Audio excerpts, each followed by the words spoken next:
నమస్కారం friends. So నేను పెట్టిన టైటిల్ ప్రకారం ఏంది అంటే కరోనా వ్యాక్సిన్లు ఇచ్చింది కూడా బీజేపీ వాళ్ళు ప్రచారం చేసుకుంటున్నారు. అది కూడా ఫ్రీగా ఇచ్చినామని చెప్పి. సో అందులో వాస్తవాలు ఏంది అనేది ఇది ఒకటే టాపిక్ మాట్లాడుకుందాం. సో దాన్ని కూడా ప్రచారం చేసుకోవాలన్నా దయచేసి ఆలోచించండి. ఓకే, గతంలో కాంగ్రెస్ ప్రభుత్వం ఉన్నప్పుడు ఏది 17 కోట్ల పోలియో చుక్కలు కానీ, కరెక్ట్ నంబర్స్ నాకు ఎగ్జాక్ట్ గుర్తులేదు కానీ బీజేపీ కంటే చాలా ఎక్కువ ఇచ్చిండ్రు. సో పోలియో కానీ, మసూచి కానీ, డెంగ్యూ కానీ ఏవైనా సరే, ఎలాంటి వ్యాక్సిన్లు అయినా, ఎలాంటి పోలియో చుక్కలైనా గత ప్రభుత్వాలు చాలా ఇచ్చినాయి. పోలియో ఇరాడికేట్ చేయాలని చెప్పి ప్రపంచ సంస్థలు, ఆరోగ్య సంస్థ WHO కూడా ఇండియాకి 2012 మన్మోహన్ సింగ్ గారి హయాంలో మనకు సర్టిఫికేట్ ఇచ్చింది, India is polio free country అని చెప్పి. సో ఇది పరిస్థితి. అంటే గత ప్రభుత్వాలు ఎప్పుడు అప్రిషియేట్ చేస్తాం మనం, ఎప్పుడు దాన్ని గొప్ప చెప్పుకుంటాం?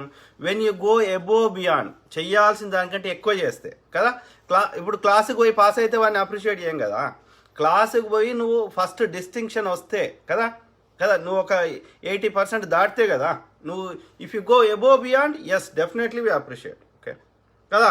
పటేల్ విగ్రహం కట్టినావు, అది మాకు తిండి పెట్టది, బట్ నువ్వు కట్టినావు అని చెప్తున్నావు, అంతవరకు కరెక్ట్. అవునా కదా. ఇప్పుడు ఏమంటారు, కన్స్ట్రక్టివ్ క్రిటిసిజం. ఓకే, అంటే వాస్తవాలే చెప్పుదాం, వాస్తవాలే మాట్లాడదాం. ఇప్పుడు ఇంటర్నెట్ వచ్చింది, గూగుల్ వచ్చింది, యూట్యూబ్ వచ్చింది, నువ్వు దాద్దామన్నా ఏమి దాగదు. ప్రతి ఒక్కరి చేలో 2-3 ఫోన్లు వచ్చినాయి కాబట్టి, ఇంక్లూడింగ్ అన్ఎడ్యుకేటెడ్ పీపుల్ దగ్గర కూడా, ఓకే, 3వ తరగతి 5వ తరగతి అమ్మలు, అక్కలు, లేకపోతే గొర్రెలు కాస్టోళ్ళ దగ్గర కూడా ఫోన్లు వచ్చినాయి, స్మార్ట్ ఫోన్లు. కాబట్టి you can not hide the information anymore. Okay కదా. కాబట్టి నేనేమంటున్నా, వ్యాక్సిన్లు ఇచ్చింది కూడా ప్రచారం చేసుకోవాలన్నా. It's a basic need. కనీస అవసరాల్లో అన్నం, తిండి, నిద్ర ఎట్లయితే అవసరమో those are basic needs. If you do, నువ్వేదైనా కట్టినావు, ఏదైనా పెద్ద అన్ని విద్యా సంస్థలు పెట్టినావు, ఇప్పుడు 5 IITలు ఉన్నాయి, ఇంకా 50 పెట్టినావు. ఓకే, అందరికీ క్యాంపస్ ఇంటర్వ్యూలనే ప్లేస్మెంట్ ఇప్పించినావు, లేకపోతే ఈ ఎడ్యుకేటెడ్ యూత్ పీపుల్కి నువ్వు రీసెర్చ్ ఇన్స్టిట్యూట్లు కానీ కంపెనీలు పెట్టడానికి లోన్లు ఇచ్చి, కంపెనీలు పెట్టి వాళ్ళ ద్వారా ఎంప్లాయ్మెంట్ క్రియేట్ చేసినావు. రీసెర్చ్ రంగంలో ఏది మనం ఎక్స్పోర్ట్స్ పెంచినావు, ఓకే, ఇంపోర్ట్స్ తగ్గించినావు, రీసెర్చ్లో బ్రహ్మాండంగా చేసినావు. ఓకే, అట్లే మొన్న లాంగ్ టర్మ్ సొల్యూషన్ చూపెట్టినావు సమస్యలకి. Yes, agree on that. Okay, నువ్వు పెట్టిన రీసెర్చ్ సంస్థ ద్వారా ఏదైనా కనిపెట్టడం వల్ల అసలు ప్రపంచ మానవాళికి ఏదైనా యూజ్ అయింది. Yes, make sense. Okay, you discourage education, you discourage the technology. Okay, ఇప్పటివరకు బాబా రామ్దేవ్ ఆయన తయారు చేసే వాటిలలో he does not accept the sending those samples to the ల్యాబ్కి పంపనీయాడు. ఆయన చేసే ఆయుర్వేదం, అది పతంజలి అలా అమ్మేటి. వై? నువ్వు తప్పు చేయకపోతే, నీ పతంజలి అమ్మేటి కరెక్ట్ అయితే, why you do not allow them to send to the lab? Let send to the American lab. వాళ్ళు ఏమున్నాయో మాకు తెలవాలి కదా, మా శరీరం కదా పూసుకునేది, మేము కదా లోపల తాగేది. అమెరికన్ ల్యాబ్ పంపుదాం. బాబా రామ్దేవ్ దగ్గర ఉన్నాయి, వాళ్ళు నిజంగానే ఏమైనా యూస్ఫుల్ ఉన్నదా లేదా ల్యాబ్ చెప్పని చెప్పినాక అప్పుడు అమ్ముకో. అప్పుడు ఏది జడీ బూటీ అని చెప్పి ఆ సైకిల్ మీద అమ్ముకునేటోడు ఇవాళ 12 కోట్ల రెవెన్యూ ఉన్న పతంజలిది సంస్థ ఇవాళ 100,000 కోట్లు. కరోనాకి ఆయన ఒక మందు కనిపెట్టినాను కాబట్టి, ఆనందయ్య ఫ్రీగా మందు ఇస్తేనేమో ఆపేశారు. ఓకే, బాబా రామ్దేవ్ ద్వారా మందు అది ఎందుకు ఆపేసారో ఇవి నాకు ఇప్పటికీ అర్థం కాదు. ఎందుకంటే ఈ హాస్పిటల్కి ఇన్కమ్ వస్తలేదు కాబట్టి. Very very unfortunate. ఆ క్రమంలో నేను ఏం చెప్తున్నా అంటే, కరోనా అనే అది ఏది మన ఆక్సిజన్ మన దేశానికి కావాల్సిన ఆక్సిజన్ 80 దేశాలకు పంపించినావు. ఓకే, కాలినడకన పోయి కరోనా వచ్చి కాలినడకన పోయి ఎంతమంది డైలీ వేజ్ వర్కర్స్ చచ్చిపోయారు. ఓకే, నీ పార్టీ మీటింగ్ కోసం ఏమో వెస్ట్ బెంగాల్ తీసుకుపోయినావు, ఏది స్పెషల్ ట్రైన్లు పెట్టి. మరి కాలినడకన వస్తుంటే వాళ్ళకి ట్రైన్లు పెట్టలేదు, ఉన్న జాగాలో తిండి పెట్టలేదు కదా. మర్కజ్ అయినప్పుడు 1,00,000 మంది చచ్చిపోయారు. కానీ ఈ యొక్క సెకండ్ వేవ్ వచ్చినప్పుడు కుంభమేళాకి ఎందుకు అలౌ చేసినావు? ఉత్తరాఖండ్లో మీ బీజేపీ సీఎంఏ లేకపోతే ప్రైమ్ మినిస్టర్ అలౌ చేసేది కాకుండా, మర్కజ్లో దాని మీద వాళ్ళ మీద క్రిమినల్ కేసులు పెట్టినావు. కానీ కుంభమేళా వాళ్ళ మీద క్రిమినల్ కేసులు పెట్టలే. ఓకే, కుంభమేళాతో అది అలౌ చేసినావు, ఎన్నికల ర్యాలీ అలౌ చేసినావు, 1 కోటి మంది చచ్చిపోయారు. మేము అట్లా ఎన్ని చెప్పాలి చెడగొట్టినాయి, దాన్ని కూడా ప్రచారం చేసుకుంటారా కదా. అవునా కదా. మన మన నోట్ల అన్నం తింటున్నామంటే అన్నం అనేది బేసిక్ నీడ్. అది దాన్ని ప్రచారాస్త్రంగా వాడుకోవద్దు కదా. నువ్వు ఏం గొప్ప చేయి, ఎస్ డెఫినెట్లీ వి అప్రిషియేట్. కాదు బీయింగ్ అపోజిషన్ ఇప్పుడు అపోజిషన్ వాడైనా ఏది మన ఆలోచన విధానంలో కొన్ని ఐడియాలజీలో తేడా ఉంది కానీ but we are end of the day we are fighting for we are talking for we are our goal is common man, అందరు మంచిగా ఉండాలి, కామన్ మ్యాన్ బాగుండాలి. నువ్వు చెప్పే మాటలకి ఆ యాక్షన్స్కి తేడా ఉంది కదా. కామన్ మ్యాన్ దృష్టిలో ఆలోచిస్తలేవు, నువ్వు ఏది తెచ్చినా ధనవంతుల దృష్టిని ఆలోచిస్తున్నావు. పొద్దుగా లేస్తే ఒక మతాన్ని తప్పు తప్పు అని చూపెడుతున్నావు. మిగతా ఏ మతంతో నొప్పి అయితే లేదు. క్రిస్టియను, బుద్ధిస్టులు, జొరాస్ట్రియన్లు, యూదులు, ఇక అనేక రకాల మతాలు ఉన్నారు భారతదేశంలో. ఒక్క ముస్లిమ్సే లేరు. కానీ పొద్దుగా లేస్తే ముస్లిమ్స్ చెడ్డోళ్ళు అంటారు. I don't get it. ప్రపంచంలో ఉన్న ఎక్కువ జనాభా ఉన్న ఏది 3 మతాలు, పెద్ద ఎక్కువ జనాభా 1 బిలియన్ దాటిన ఎక్కువ ఉన్నవి హిందూ మతము, క్రిస్టియానిటీ, ఇస్లాం. ఓకే, ఎవరికి నచ్చింది వాడు మొక్కొనరా నాయన. అలా ఏ మతంలో చెప్పినా గదే ముచ్చట చెప్పారు. నేను తప్పు చెప్తే నన్ను తప్పు అని ప్రూవ్ చేయండి. ఏ మతం చెప్పినా గదే ముచ్చట చెప్పింది. చెప్పే విధానం వేరుంది, ఓకే, పద్ధతి వేరుంది తప్ప ముచ్చట లోపల ఉన్న ముచ్చట గదే. నేనేమైనా తప్పు చెప్తే అన్న నువ్వు తప్పు చెప్పినావు అని చెప్పండి. ఓకే, సో ఆ క్రమంలో బీజేపీలకు ఏం చెప్తున్నా అంటే అది నువ్వు ప్రచారం చేసుకోవద్దు నాయన. ప్రపంచంలో ఉన్న అన్ని దేశాలు కూడా ఫ్రీగానే ఇస్తాయి వ్యాక్సిన్. ఎందుకు ఇస్తాయి ఫ్రీగా? ఎందుకంటే అది తయారు చేయడానికి నువ్వు ఆర్డర్ ఇచ్చినావు కదా కంపెనీలకి. ఆ ఆర్డర్ ఇచ్చినప్పుడు ఎవరి పైసలతో ఇచ్చినావు? ఇప్పుడు కంపెనీ వాడైతే నీకు ఫ్రీగా చేస్తలేడు. కంపెనీ వాడు ఆ గిట్రోనో ఎవడో తయారు చేసిండో, ఓకే, కోవాక్సినో ఇంకా ఏ పేర్లు పెట్టుకున్నా, okay, any government gives order to those companies, ఇన్ని వ్యాక్సిన్లు మాకు కావాలని చెప్పి ఆర్డర్ ఇస్తుంది గవర్నమెంట్. ఇచ్చినప్పుడు ఎవరి పైసలు అవి? మనం పొద్దంతా ఇక కట్టిన ట్యాక్స్ డబ్బులు. అది ఎన్ని కోట్లన్నా ఎన్ని వేల కోట్లన్నా కానీ, ఓకే, ఏ దేశంలో అయినా సరే, ఓకే కదా. ప్రజల సొమ్ము మనం కట్టిన ట్యాక్స్ డబ్బులు పెట్రోల్ మీద, ఇంకో దాని మీద ఇట్లా సేల్స్ ట్యాక్స్, అనేక రకాల ఇన్కమ్ ట్యాక్స్, ఇంపోర్ట్ ట్యాక్స్, ఇట్లా అనేక రకాల ట్యాక్సులు మన పైసలు అవి. ఓకే, అట్లా ఎన్ని లక్షల కోట్లు? 30 లక్షల కోట్లు సంవత్సరానికి మనం ట్యాక్స్ కడుతున్నాం గవర్నమెంట్, భారత ప్రభుత్వానికి. ఓకే, నేనది రాష్ట్ర ప్రభుత్వం వేరే లెక్కలు. ఓకే, రాష్ట్ర ప్రభుత్వానికి 2 లక్షల కోట్లు, ఆంధ్రప్రదేశ్ అయినా తెలంగాణ అయినా. ఇక ఇంచుమించు చాలా స్టేట్లు, పేద స్టేట్ అయితే ఇంకా తక్కువ ఉంటుంది, లేదంటే ఇంచుమించు ఇట్లనే ఉంటుంది పరిస్థితి. సో ఆ క్రమంలో భారతదేశానికి అనేక రకాల ట్యాక్సులు దాదాపు 30 లక్షల కోట్లు. ఓకే, అది కాకుండా 2014 దాకా భారతదేశ అప్పు ఇంచుమించు 50 లక్షల కోట్లు. ఒక మోడీ సార్ వచ్చినాక 7 ఏళ్లలో 50 లక్షల కోట్లు అప్పు చేసిండు. అవి కాకుండా కనిపించిన ప్రభుత్వ రంగ సంస్థలు అన్ని అప్పనంగా అమ్ముతున్నాడు, అగ్వకు అమ్ముతున్నాడు. అంటే దాని మార్కెట్ వాల్యూకి ఆ అమ్మే రేటుకి సంబంధం లేదు. అట్లా వాళ్ళ లెక్కల ప్రకారం చెప్పినా అప్పనంగా అమ్మినా కానీ ఇది 7 లక్షల కోట్లు. గిన్ని లక్షల కోట్లు సొమ్ముని ఏం చేస్తున్నావు, ఏం కట్టినావు అంటే మాకు ఇప్పటికరకు లెక్క తెలుస్తలేదు. సో ఆ క్రమంలో ఏది మన పైసలతోటి వ్యాక్సిన్ తయారు చేయించినావు ఆ కంపెనీలకు ఇచ్చి. ఓకే, ఇట్స్ నాట్ అండ్ మనకి తెచ్చి ఇన్ని కొత్తలు ఏం చేసిండు, అది మనకు 1000-1200కి అమ్మిర్రు అది వ్యాక్సిన్. అమ్మితే కోర్టోడు ఏమన్నాడు, నువ్వు 20,000 కోట్లో 20 లక్షల కోట్లో ఎంత నువ్వు అలొకేట్ చేసిన కరోనా కోసం సపరేట్ నిధి అని స్టేట్మెంట్ ఇచ్చిండు. ఇస్తే అది కోర్టులో ఎవరో ప్రజావాక్యం వేస్తే అది విచారణకు వస్తే కోర్టు మద్రాస్ కోర్టు అనుకుంటా, ఏది చెన్నై కోర్టు. సో వాళ్ళు అడుగుతున్నారు ఏం చేసినావు ఈ పైసలు, ఓకే, కరోనా కోసం అలొకేట్ చేసిన పైసలు ఏం చేసినావు అంటే then the started giving for free. అంతకుముందు ఛార్జ్ చేశారు ప్రైవేట్ 500, 1000, 1200 ఛార్జ్ చేశారు కొత్తలో వ్యాక్సిన్కి. ఏ దేశం కూడా ప్రపంచంలో వ్యాక్సిన్ ఛార్జ్ చేస్తలేదు. They are encouraging. ఈవెన్ మన భారతదేశంలో కూడా గత ప్రభుత్వాలు, కాంగ్రెస్ ప్రభుత్వం ఉన్నప్పుడు ఏనాడు కూడా ఎలాంటి వ్యాక్సిన్ కానీ ఎలాంటి ఈ ప్రివెంటివ్ మెడిసిన్కి దేనికి ఛార్జ్ చేయాలి కదా. స్పెషల్గా గవర్నమెంట్ హాస్పిటల్స్ కానీ గవర్నమెంట్ ఇమ్యునైజేషన్ సెంటర్లలో ఫ్రీగా ఇయ్యరా? గతంలో ఇయ్యలేదా? పోలియో సుక్కలకి ఎప్పుడైనా ఛార్జ్ చేసారా? ఇంటింటికి వచ్చి సుక్కలు వేసిపోయారు కానీ ఎవరైనా పైసలు అడిగిండా? మశూచి అయినా, ప్లేగ్ అయినా, డెంగ్యూ అయినా, ఎనీ కైండ్ ఆఫ్ వైరస్తో వచ్చే ఎనీ రోగాలకైనా అప్పుడున్న ప్రభుత్వాలు ఫ్రీగా ఇచ్చినాయి. అదేమో ప్రచారాస్త్రంగా వాడుకున్నారు ఎవరన్నా? అందరు వేసుకోమని చెప్పారు కానీ ఇది మా గొప్పతనం అని చెప్పుకున్నారు ఎప్పుడన్నా? అది ఆర్డర్ ఇచ్చింది నువ్వు మా మీద ఫేవర్ చేస్తలేవు. ఒక్కొక్క ఆర్డర్కి ఎన్ని వేల కోట్లు నువ్వు ఆ కంపెనీలకి ఇన్కమ్ వస్తుంది. హెటిరోడ్ మొన్న ఇన్కమ్ ట్యాక్స్లో దొరికింది కదా, ఎన్ని వచ్చినాయి, ఎన్ని ఉన్నాయి మన దగ్గర పైసలు? మన పైసలు, మన ట్యాక్స్ డబ్బులు వాడేమో ఫ్రీగా ఇస్తుండ హెటిరో కంపెనీ వాడు? చెప్పండి, మన ట్యాక్స్ డబ్బులే కదా.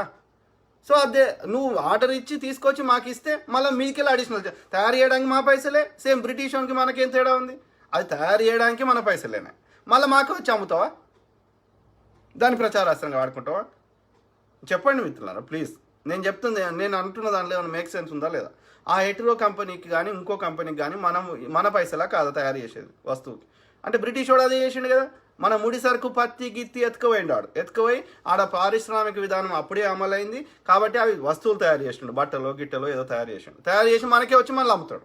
ఆ తయారు చేయడానికి మనయేనా, మళ్ళీ మాకే వచ్చి ఎట్లా అమ్ముతావురా? ఇప్పుడు చెప్పండి మిత్రులారా, వీనికి ఈ ఆర్డర్ ఇస్తే అది మొత్తం A to Z ఖర్చు కాకుండా మన లాభము అన్ని కలిపి యాడ్ చేసి కదా మన దగ్గర తీసుకున్నాడు. మళ్ళీ మనకెందుకు అమ్ముతాడు? కొత్తలు అమ్మితే కోర్టు అది వాడి మొట్టికాయలు వేస్తే అప్పుడు ఫ్రీగా ఇవ్వడం స్టార్ట్ చేశారు. ఎప్పుడు కూడా మీరు ఏ దేశం ఐఎమ్ నాట్ టాకింగ్ అబౌట్ ఇండియాలో గతంలో చెప్పిన, take America, take UAE, any country including రాజరికం ఉన్న కంట్రీలు, China is any country selling or marketing or ఏది మార్కెటింగ్ చేసుకోవడం కానీ నేను గొప్పతనం చేసినా అని చెప్పుకోవడం కానీ ఏ దేశం అన్నా చేస్తున్నదా? ఏ దేశంలోనే వ్యాక్సిన్ ఫ్రీగా ఇస్తలేరా? ఎందుకురా నాయన, పొద్దుగా లేస్తే ఏదైనా యూస్ఫుల్ ఉండాలి, ఏదైనా మేక్ సెన్స్ ఉండాలి. దానికి పెయిడ్ ఈ సోషల్ మీడియాలో వాళ్ళకి జీతం ఇస్తారు కాబట్టి వాళ్ళకి తప్పుడు ప్రచారం చేయకపోతే వాళ్ళకి జీతం ఇయ్యరు కాబట్టి వాళ్ళు తప్పుడు ప్రచారం చేస్తూనే ఉంటారు. Okay, we should not get fooled. So నేను ఇది ఒకటే టాపిక్ మాట్లాడదాం అనుకుంటే మీ కామెంట్ చదవడం దాన్ని ఉంటాను. ఓకే, అశోక్ యాదవ్ నేను మాట్లాడతా. ఓకే, ఐ అండర్స్టాండ్ బట్ నేను అది నాకు క్లారిటీ వచ్చినాక మాట్లాడతా. ఓకే, ఆర్ల సూర్యప్రకాశం, కాంగ్రెస్ ప్రభుత్వంలో కూడా పోలియో గురించి ఇంతగానం ప్రచారం చేసుకోలేదు. అది basic need brother, that is the basic need. Okay, భూమి మీద మనిషికి నేను అనేది ఇప్పుడు బిర్యానీ వండుకోవడము, బిర్యానీ రోజు తినడం, ఇంకేదన్నా తినడం, స్పెషల్ ఫుడ్ తినడం వేరు, రోజు స్వీట్లు గీట్లు తినడం వేరు. గొడ్డు కారం వేసుకొని అనేది అన్నం తినడం బేసిక్ నీడ్ అది కదా. పోలియో సుక్కలు అనేది basic need, it's not luxury thing. So same thing with ఇది ఇప్పుడు vaccine, it's a basic need. You are not doing something great. We appreciate when you do something great. ఏదైనా above beyond చేస్తే కాదు, బడికి పోయి 30 మార్కులు 40 మార్కులు వస్తే నేను అప్రిషియేట్ చేయాలి నా కొడుకుని? చెప్పండి, మేక్ సెన్స్. వాడు 80 కంటే పైన తెచ్చుకుంటే, ఏదైనా డిస్టింక్షన్ తెచ్చుకుంటే, ఫస్ట్ గ్రేడ్ తెచ్చుకుంటే, ఇంకా ఎబో బియాండ్ చేస్తే అప్రిషియేట్ చేస్తా. 10కి 10 మార్కులు వస్తే అప్రిషియేట్ చేస్తా. 4 మార్కులు వచ్చినా అప్రిషియేట్ చేయనా? తిడతా నేను కదా. ఇంకా సంవత్సరం అంతా పోయి 4 వస్తాయరా అని తిడతాం, అప్రిషియేట్ చేస్తామా? If you go above beyond definitely we appreciate you. Okay, నువ్వు పటేల్ విగ్రహం మీద ఉన్న దృష్టి, ఛత్రపతి శివాజీ విగ్రహం మీద ఉన్న దృష్టి, రామ మందిరం అడ్వర్టైజ్మెంట్ చేసుకునే దృష్టి మిగతా ప్రజా సమస్యల మీద ఉంటే అప్రిషియేట్ ఎందుకు? ఎవరిని చేసిన దానికి అప్పచెప్తాం. నేను అబద్ధం చెప్తాను, ఏది డేటా అబద్ధం చెప్పదు కదా. నేను అబద్ధం చెప్తే నన్నే తిడతారు కదా. ఇవాళ ఏమన్నా ఇన్ఫర్మేషన్ తెలుసుకోవడం అంత కష్టమైన పనా? ఎవ్రీథింగ్ ట్రాన్స్పరెన్సీ అయిపోయింది సోషల్ మీడియా వచ్చినాక. ఎవడు ముచ్చట దాస్తామంటే దాయలేని పరిస్థితి అక్రాస్ ద వరల్డ్. సో కాబట్టి అబద్ధం చెప్పాల్సిన అవసరం ఏముంది? ఇప్పుడు నువ్వు కొంచెం రీసెర్చ్ చేసినా, కొంచెం సెర్చ్ చేసినా, లేకపోతే RTI ఫైల్ చేసినా నీకు ఇన్ఫర్మేషన్ దొరుకుతున్నది అవైలబుల్గా విత్ నంబర్స్ విత్ డేటా దొరుకుతున్నప్పుడు మళ్ళీ అబద్ధం చెప్పుకొని నా క్రెడిబిలిటీని నేను నాశనం చేసుకోవాలన్నా? So that applies to everybody. So that is correct కాదు. సో ఏది అప్రిషియేట్ చేసుకోవాలి, అని ఘనకార్యం చేసి ప్రచారం చేసుకోవడం వద్దంటున్నావా? అప్పుడు నేను తిట్టినా నన్ను నువ్వే పిచ్చాడు అంటారు.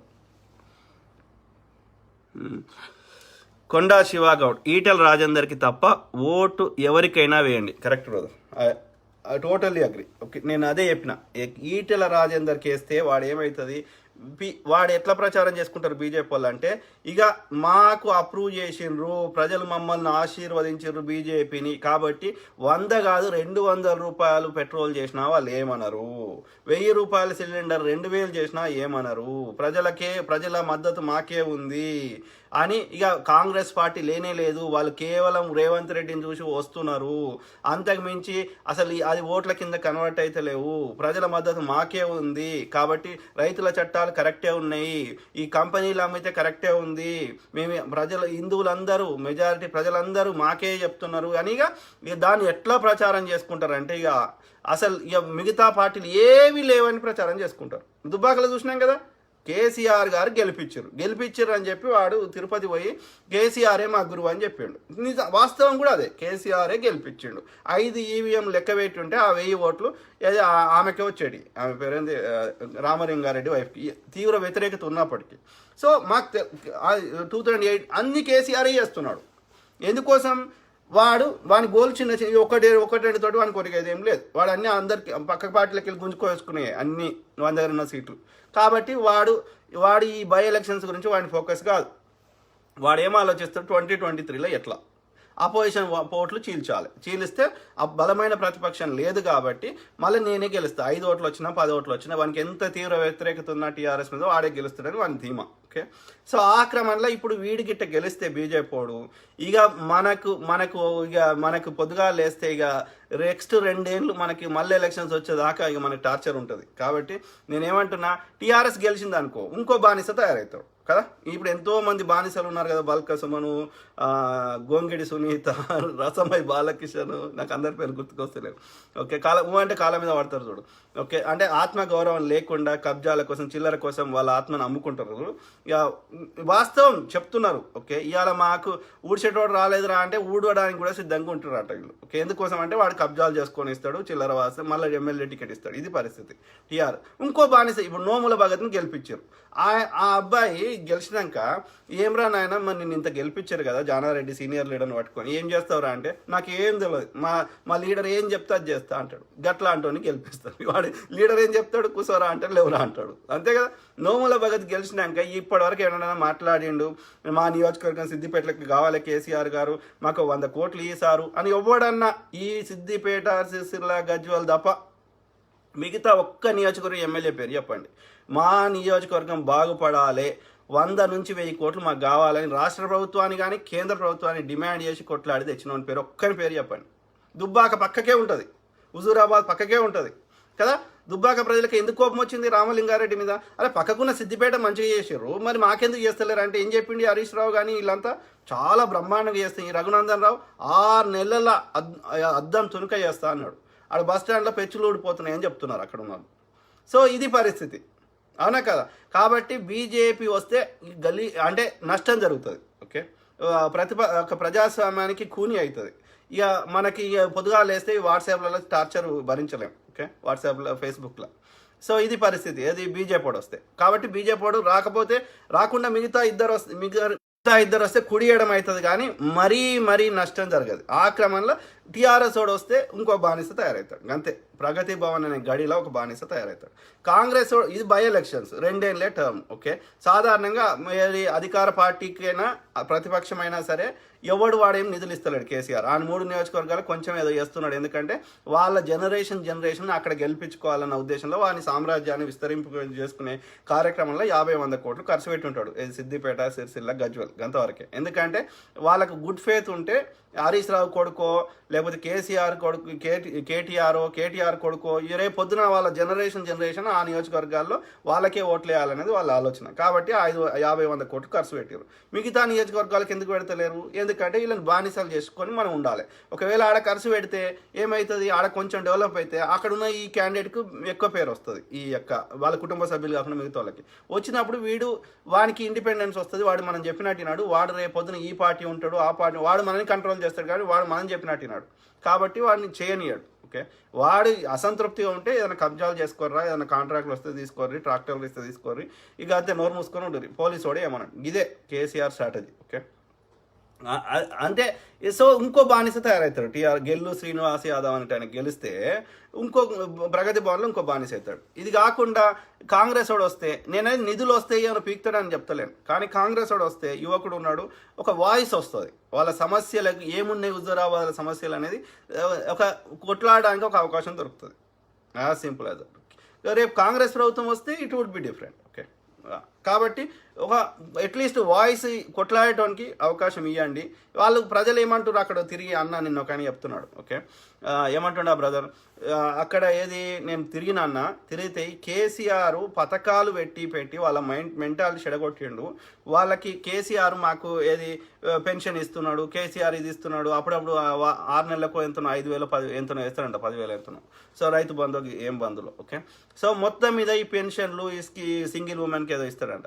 సో ఇట్లా ఈ చిల్లర పథకాలకి ప్రజలు అలవాటు అయిపోయింది. ఆ పైసలు అప్పుడప్పుడు కొన్ని పడుతుంటే వాళ్ళకి నువ్వు ఎన్ని చెప్పినా ఇంటలే రాదు. ఓకే, ఎందుకంటే వాళ్ళు పెద్ద పిక్చర్. మరి నేను అడిగినా అన్న, నీ కొడుకు ఉద్యోగం లేదు కదా, నీ బిడ్డకు ఉద్యోగం లేదు కదా, లేకపోతే నీ చదువుకొని వాళ్ళు ఏం చేస్తారు అంటే ఏదో ఒకటి నడవని ఒక అంత because they do not have education. సరైన ఎడ్యుకేషన్ లేదు, విషయం మీద అవగాహన లేదు, వాళ్ళకి ఎట్లా నష్టం జరుగుతుంది, అప్పులు చేసేస్తుండా, వాడు ఏం చేస్తుండే సంబంధం లేదు, నాకు 5,000 పడ్డాయి చాలు. గా మెంటాలిటీ ఉన్న వాళ్ళు ఎక్కువ మంది ఉన్నారు మన దేశంలో. చదువుకున్నోడు ఓటేస్తలేడు, అది సమస్య వచ్చింది. వాళ్ళ కొడుకు బిడ్డకు ఉద్యోగం లేకపోయినా ఆమెకు బాధ అవుతలేదు, ఏదో ఒకటి చేసుకొని బతుకుతలే, లేకపోతే కూలి పని చేసుకొని బతుకుతలే అన్న ఆలోచనలు ఉన్నారు, చదువుకొని డిగ్రీలు చేసి కూడా. సో అది ఆ ప్రజల యొక్క ఆలోచన విధానం చెడగొట్టిరు. ఈ యొక్క 2 తెలుగు రాష్ట్రాల్లో జగన్ అయినా కేసీఆర్ అయినా ఆ చైతన్యం ఎప్పుడు వస్తుందో అప్పుడు మంచివాడికి అవకాశం వస్తుంది. కానీ మనం అని చెప్పి మనం నోరు మూసుకొని ఉండం కదా, ప్రజలకు అర్థమయ్యేటట్టు చెప్పడం మన బాధ్యత. ఓకే, సో చెప్తే మరి యువకులు అందరూ ఏకమైతే రేపు మరి అవకాశం ఇస్తే బాగుంటుంది. ఓకే, ఒక వాయిస్ వస్తుంది, బట్ చూద్దాం కదా. సో మొత్తం మీద నేను చెప్పదలుచుకున్న సారాంశం, కేసీఆర్ వస్తే అంత నష్టం జరగదు. 100లో ఒక గొర్రె, 100 గొర్రెలలో ఇంకో గొర్రె అంతే. ఓకే, టీఆర్ఎస్ వాడు వస్తే, బీజేపీ వస్తే నష్టం జరుగుతుంది. తెలుగు రాష్ట్రాలకి భారతదేశానికి నష్టం జరుగుతుంది. కాబట్టి బీజేపీని సచ్చినా రానియద్దు. ఇక మిగతా వాళ్ళ అక్కడి ప్రజల చైతన్యం ఎప్పుడు పొందుతారో చూద్దాం. కాంగ్రెస్ వస్తే బెస్ట్ అనేది నా అభిప్రాయం. బట్ అక్కడ ప్రజలకి ఈ చిల్లరకి అలవాటు పడ్డారు. Arla Suryaprakash hi brother. So Aleem Sheikh super sir, thank you brother, good job sir, thank you brother, thank you. ఏమంటున్నాడు రజనీకాంత్ గొట్టి ముక్కల, వ్యాక్సిన్ ఏమైనా ఎవడి ఇంట్లో నుండి ఇయ్యలేదన్నా, అది ప్రజల సొమ్మే, ప్రజల సొమ్ముతో ఇచ్చి ఇంట్లో నుండి ఇచ్చినట్లు బిల్డప్. Correct brother. నేనేమంటున్నా, గత ప్రభుత్వాలు ప్రచారం చేసుకోలేదు అంటున్నా. దట్ ఈస్ అది ఒక వాడు ఎన్ని కట్టినా కానీ ప్రచారం చేసుకోలేదు వీళ్ళ లెక్క, బీజేపీ లెక్క. ఏమన్నా చూసిర్రా, మేము ఏన్స్ కట్టినాం ఇవాళ. వాడు బీజేపీ ఎప్పుడైతే ప్రచారం చేసుకోవడం స్టార్ట్ చేసిండో, వాడు చెయ్యంది కూడా చెప్పుకోవడం స్టార్ట్ చేసిండో, బురదలడం స్టార్ట్ చేసిండో, అప్పుడు మా కాంగ్రెస్ వాడు ఏమైనా చేసినా చెప్పుకునే పరిస్థితి ఇవాళ తెచ్చిర్రు వాళ్ళు. ఇలా నేను హిందూ అని నేను చెప్పుకోవాల్సిన అవసరం లేదు, కానీ బీజేపీ చేయడం వల్ల నేను హిందూ అని చెప్పుకోవాల్సి వస్తున్నది. అర్థమైందా? సో కొన్ని డిఫాల్ట్గా అండర్స్టాండ్ చేసుకునేవి ఇలా చేసుకోలేని పరిస్థితి వస్తున్నది. అంత దుస్థితి తీసుకొని వస్తున్నారు కదా. మనం మంచి చేసినా చెడు చేసినా ప్రజలకు తెలుస్తుంది కదా. మనం స్పెషల్గా ప్రచారం చేసుకోవాల్సిన అవసరం లేదు ఐడియల్ కండిషన్లో. కానీ వాడు బీజేపీ చేసే తప్పుడు ప్రచారాల అపోజిషన్ల మీద వాడు చెయ్యంది చేసుకున్నా అని చెప్పుకోవడం వల్ల మనం మాట్లాడాల్సి వస్తుంది. లేకపోతే ప్రజలు వాడు చెప్పిందే కరెక్ట్ అని నమ్ముతారు కాబట్టి మనం మాట్లాడాల్సి వస్తుంది, అంతే. Correct brother. Jakati Suman, good job, thank you brother. Okay, thank you to all of you. Okay, మనం సబ్జెక్ట్ మాట్లాడదాం, గాలి మాట్లాడద్దు. ఏమంటున్నాడు, 1-2 ఉన్నాయి చదువుదాం. చాలా వచ్చినాయి. ఓకే, స్కిల్ ఇండియా పేరు శివ గౌడ్, స్కిల్ ఇండియా పేరు చెప్పి డబ్బులు కట్టించుకొని పెద్ద స్కామ్ చేస్తున్నారు. ముద్రా యోజన కూడా అది మొన్న మీరే అనుకుంటా కదా బ్రో శివ గౌడ్, ఆర్టీఐ కింద వేస్తే అన్ని వాళ్ళ ఆర్ఎస్ బీజేపీ వాళ్ళకి వచ్చినాయి, రైట్? 34 మందిలో 29 మందికి బీజేపీ వాళ్ళకి వచ్చినాయి ఆ పథకం కింద. పథకం పేరు మీద పంచుకుంటున్నారు, వాళ్ళ కార్యకర్తలకు పంచుకుంటారు, టీఆర్ఎస్ వాడైనా బీజేపీ వాడైనా. ఆ పథకం పేరు మీద వాళ్ళ పైసల్ని వాళ్ళ పార్టీకి వాళ్ళకి ఇచ్చుకుంటే వాళ్ళకెళ్ళి పైసలు తీసుకొని వాళ్ళ పార్టీకి ఖర్చు పెట్టుకుంటారు. అది ఎన్నికల కోసమో విష ప్రచారం కోసం. అంటే మనం కట్టిన ట్యాక్స్ డబ్బులు వీడు ఎందుకు అభివృద్ధి చేస్తలేడు, అభివృద్ధి చేస్తే అది కడితే అది ఉంటుంది, అది అందరికి చెందుతుంది. ఇలా పంచిపెడితే ఓన్లీ వాళ్ళ పార్టీ కార్యకర్తలకు పంచిపెట్టుకుంటారు. ట్రాక్టర్లు ఇచ్చిర్రట మొన్న టీఆర్ఎస్ వాడు ఎప్పుడో ఏడాది కింద ఎప్పుడు ఇస్తే అని అమ్ముకున్నారు. అది ఎవరికి ఇచ్చారు? టీఆర్ఎస్ కార్యకర్తలకి. దళిత బంధు అని మొన్న వాళ్ళు గొడవ చేస్తారు కదా హుజూరాబాద్లో, ఈ ఫస్ట్లో ఇచ్చినప్పుడు అందరికీ టీఆర్ఎస్ కార్యకర్తలకు ఇచ్చుకున్నారంట, దళితులలో కూడా. ఓకే, వేరే ఆమె తిడుతున్నది. ఇది అంటే వాళ్ళ టీఆర్ఎస్ వాళ్ళ పార్టీ కార్యకర్తలు ఎవరైతే రేపు ఇప్పుడు ఈవెన్ జిహెచ్ఎంసీలు ఇచ్చారు కదా 500 కోట్లు ఎంతనో రిలీజ్ చేస్తా అన్నాడు, చేసిండో చేస్తే అయితే 300 కోట్ల దాకా మంచి పెట్టారు కదా, రైట్? మొత్తం ఇవ్వలే. సో అలా వాళ్ళే తీసుకున్నారు, టీఆర్ఎస్ వాళ్ళకే పంచుకున్నారు. ఆ 10,000లో 3,000 2,000 అది ఏదో బిచ్చం వేసినట్టు వేసారు, మిగతా అన్నీ వాళ్ళే తీసుకున్నారు. మరి ఐడియల్గా 10,000 అకౌంట్లు వేయాలి కదా, అన్నిటికీ అకౌంట్లు వేసినప్పుడు రైతు బంధు గీతు బంధు అది కూడా వరదల సహాయం కూడా అది కూడా అకౌంట్లు వేయాలి. మళ్ళీ కార్యకర్తలకి అంటే కార్యకర్తలకు ఇచ్చుకోవడానికి పథకం పేరు మీద మంచి పెడుతున్నారు. పథకాలు ఎందుకు పెడుతున్నారు అంటే కార్యకర్తలకి సాయం చేస్తే రేపు కార్యకర్తలు ఓట్లు వేపించి గెలిపిస్తారని. 5 ఎకరాల కంటే ఎక్కువ ఉన్నవానికి ఎందుకు ఇస్తావురా అని ఇప్పటికి 1,00,000 సార్లు అడిగినాం. ఎందుకు ఇప్పిస్తున్నాడు? భూస్వాములకు ఎందుకు ఇస్తున్నాడు? ఆ భూస్వాములకు పట్టు ఉంటుంది ఆ ఊర్లల్లో ఆడాడ, వాడు ఓటు వేయిస్తాడు, 1000 ఓట్లు వేయిస్తాడు. కాబట్టి వాళ్ళకి వద్దన్నా ఇస్తున్నాడు పైసలు. వానికి 1,00,000 ఎకరాలు ఉండి వాడు మస్తు పైసలు ఉన్నవానికి ఎందుకు ఇవ్వాలి కదా. సో ఇది పరిస్థితి. వాడు పర్ఫెక్ట్ ఎలక్షన్ ఇంజనీరింగ్ చేస్తున్నాడు. ఓకే, ఇది కాబట్టి మనము అది మన పైసలు, అందుకే వాడు అభివృద్ధి చేయడు.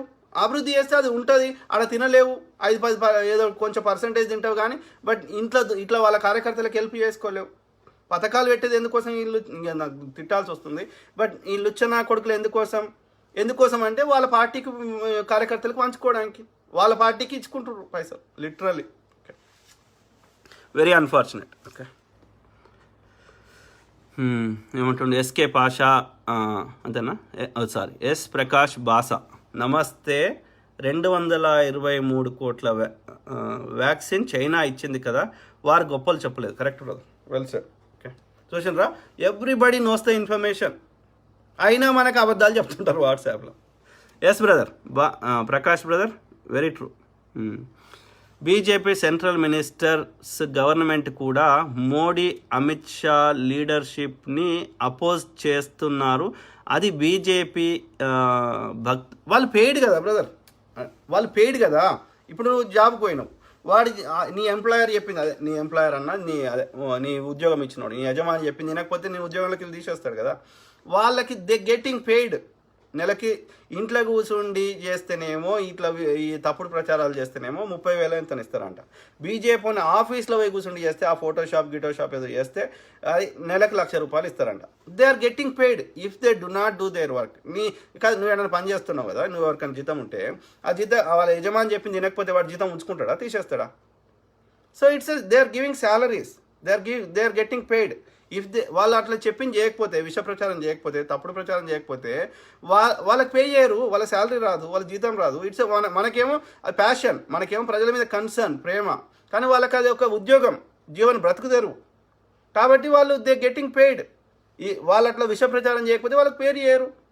మరి వాడిని ఏం చేయమంటావు? వాని ఉద్యోగం పోతుంది, ఉద్యోగం పోతే వాని పిల్లలు బతకరు.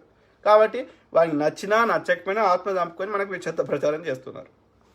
ఎందుకంటే బీజేపీల స్ట్రాటజీ ఏంటంటే 70 ఏళ్ళలో వాళ్ళు ఏం మంచి చేసింది లేదు, చెప్పుకోవడానికి వాళ్ళ చరిత్ర లేదు, మంచిగా చేసిన చరిత్ర లేదు. స్వతంత్ర ఉద్యమంలో వద్దన్నారు, పాల్గొన్న వాళ్ళని మననే చంపేశారు. ఓకే, ఇప్పుడైనా చరిత్రలో వాళ్ళకి ఒక్కటి కూడా మంచి చేసింది చెప్పుకోవడానికి లేదు.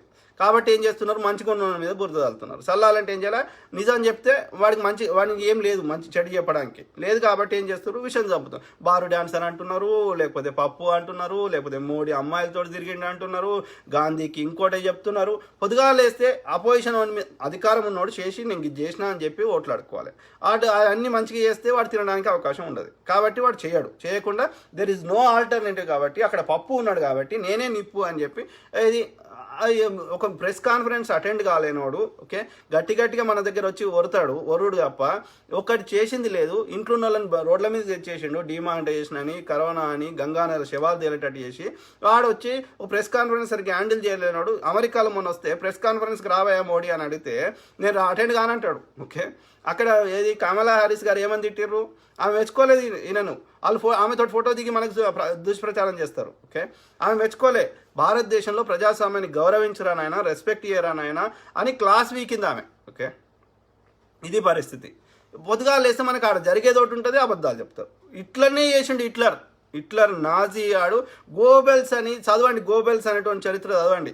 వాడు మినిస్టర్ ఫర్ ప్రాపగాండా, వాని పేరే ప్రచారకర్త. వాడు చేసేది ఏంటి అంటే అన్ని ఆడ జరిగేది ఒకటి ఉంటుంది, మనకి చెప్పే స్టోరీ వేరే ఉంటుంది. ఓకే, జర్మనీని నాశనం చేసిండు దేశభక్తి పేరు మీద. మీరు చదవండి హిట్లర్ చరిత్ర. Okay, Hitler and Goebbels. Okay, so ఆ క్రమంలో ఇప్పుడు మనకు దొరికిన హిట్లర్లు ఇల్లు అన్నట్టు. Okay, so please please do not get fooled. Okay, Indians అంటే తెలివి కల్లోళ్ళని ప్రపంచం అంతా గౌరవించింది, అందరు రెస్పెక్ట్ ఇచ్చారు, ఇది వాస్తవం. ఓకే, దే ఆర్ ఈవెన్ మన యొక్క పూరి గుడిసెలో ఉండేటోళ్ళు కూడా ఏది ఇంట్లో కంప్యూటర్ ఉంటుంది, వాళ్ళు ఏదో తెలివితోటి పని చేసుకుంటారు అని చెప్పి ఆ బీబీసీలలో ఆడేడ స్టోరీలు చూపెడతారు. ముంబైలో అక్కడ స్లమ్స్లలో పోతే ఆడ చిన్న పూరి గుడిసె ఉంటుంది కానీ లోపల కంప్యూటర్ ఎన్ని ఉంటాయి. మనం చూసే ఇండియా మనం చూపెట్టే ఇండియా వేరుంది, బట్ యాక్చువల్ ఇండియా వేరుంది అని బీబీసీలో వచ్చినాయి స్టోరీలు. ఓకే, సో అది మన గొప్పతనం కాదు, మన పూర్వీకులను అప్రిషియేట్ చేయాలి. ఓకే, వాళ్ళ నుంచి వచ్చిన ఒక 7 జనరేషన్స్ యొక్క లక్షణాలు మనకు ఉంటాయి. అందుకే పెళ్లి చేసేటప్పుడు 7 తరాలు ఇటు చూడాలి, 7 తరాలు అటు చూడాలి పిచ్చిలేసి అన్నారు వాళ్ళు. వస్తాయి తల్లిదండ్రులు జీన్స్లో జామ చెట్టుకు లక్షణాలు దాని తల్లి చెట్టు నుంచి వస్తాయి. అట్లనే మన పూర్వీకుల నుంచి మన లక్షణాలు వస్తాయి. So we are blessed, we should be thankful for our ancestors కదా. సో పొద్దుగా ఇంత తెలివికాలకి నీ తోటి అన్నదమ్ములకు భారతీయులకి నువ్వు తప్పు చెప్తున్నావా కరెక్ట్ చెప్తున్నావా మాకు అర్థం చేసుకునే స్థాయిలో లేమారా నాయన? మాకు అబద్ధాలు ఎందుకు చెప్తావురా? మంచిగా చేయి, ఎవడొద్దన్నాడు? మంచిగా చేస్తే నీకే ఓటేస్తారు. ఏరా కాదు, నువ్వు ఎన్ని దుష్ప్రచారాలు చేసినా వాళ్ళకి పెట్రోల్ రేట్లు తగ్గి వాళ్ళకి అన్ని ధరలు నార్మల్ ఉండి మంచిగా అన్ని కడితే చేస్తే ఒక అమెరికా లెక్క అన్ని రంగాలు అభివృద్ధి చేస్తే నీకే ఓటేస్తారు.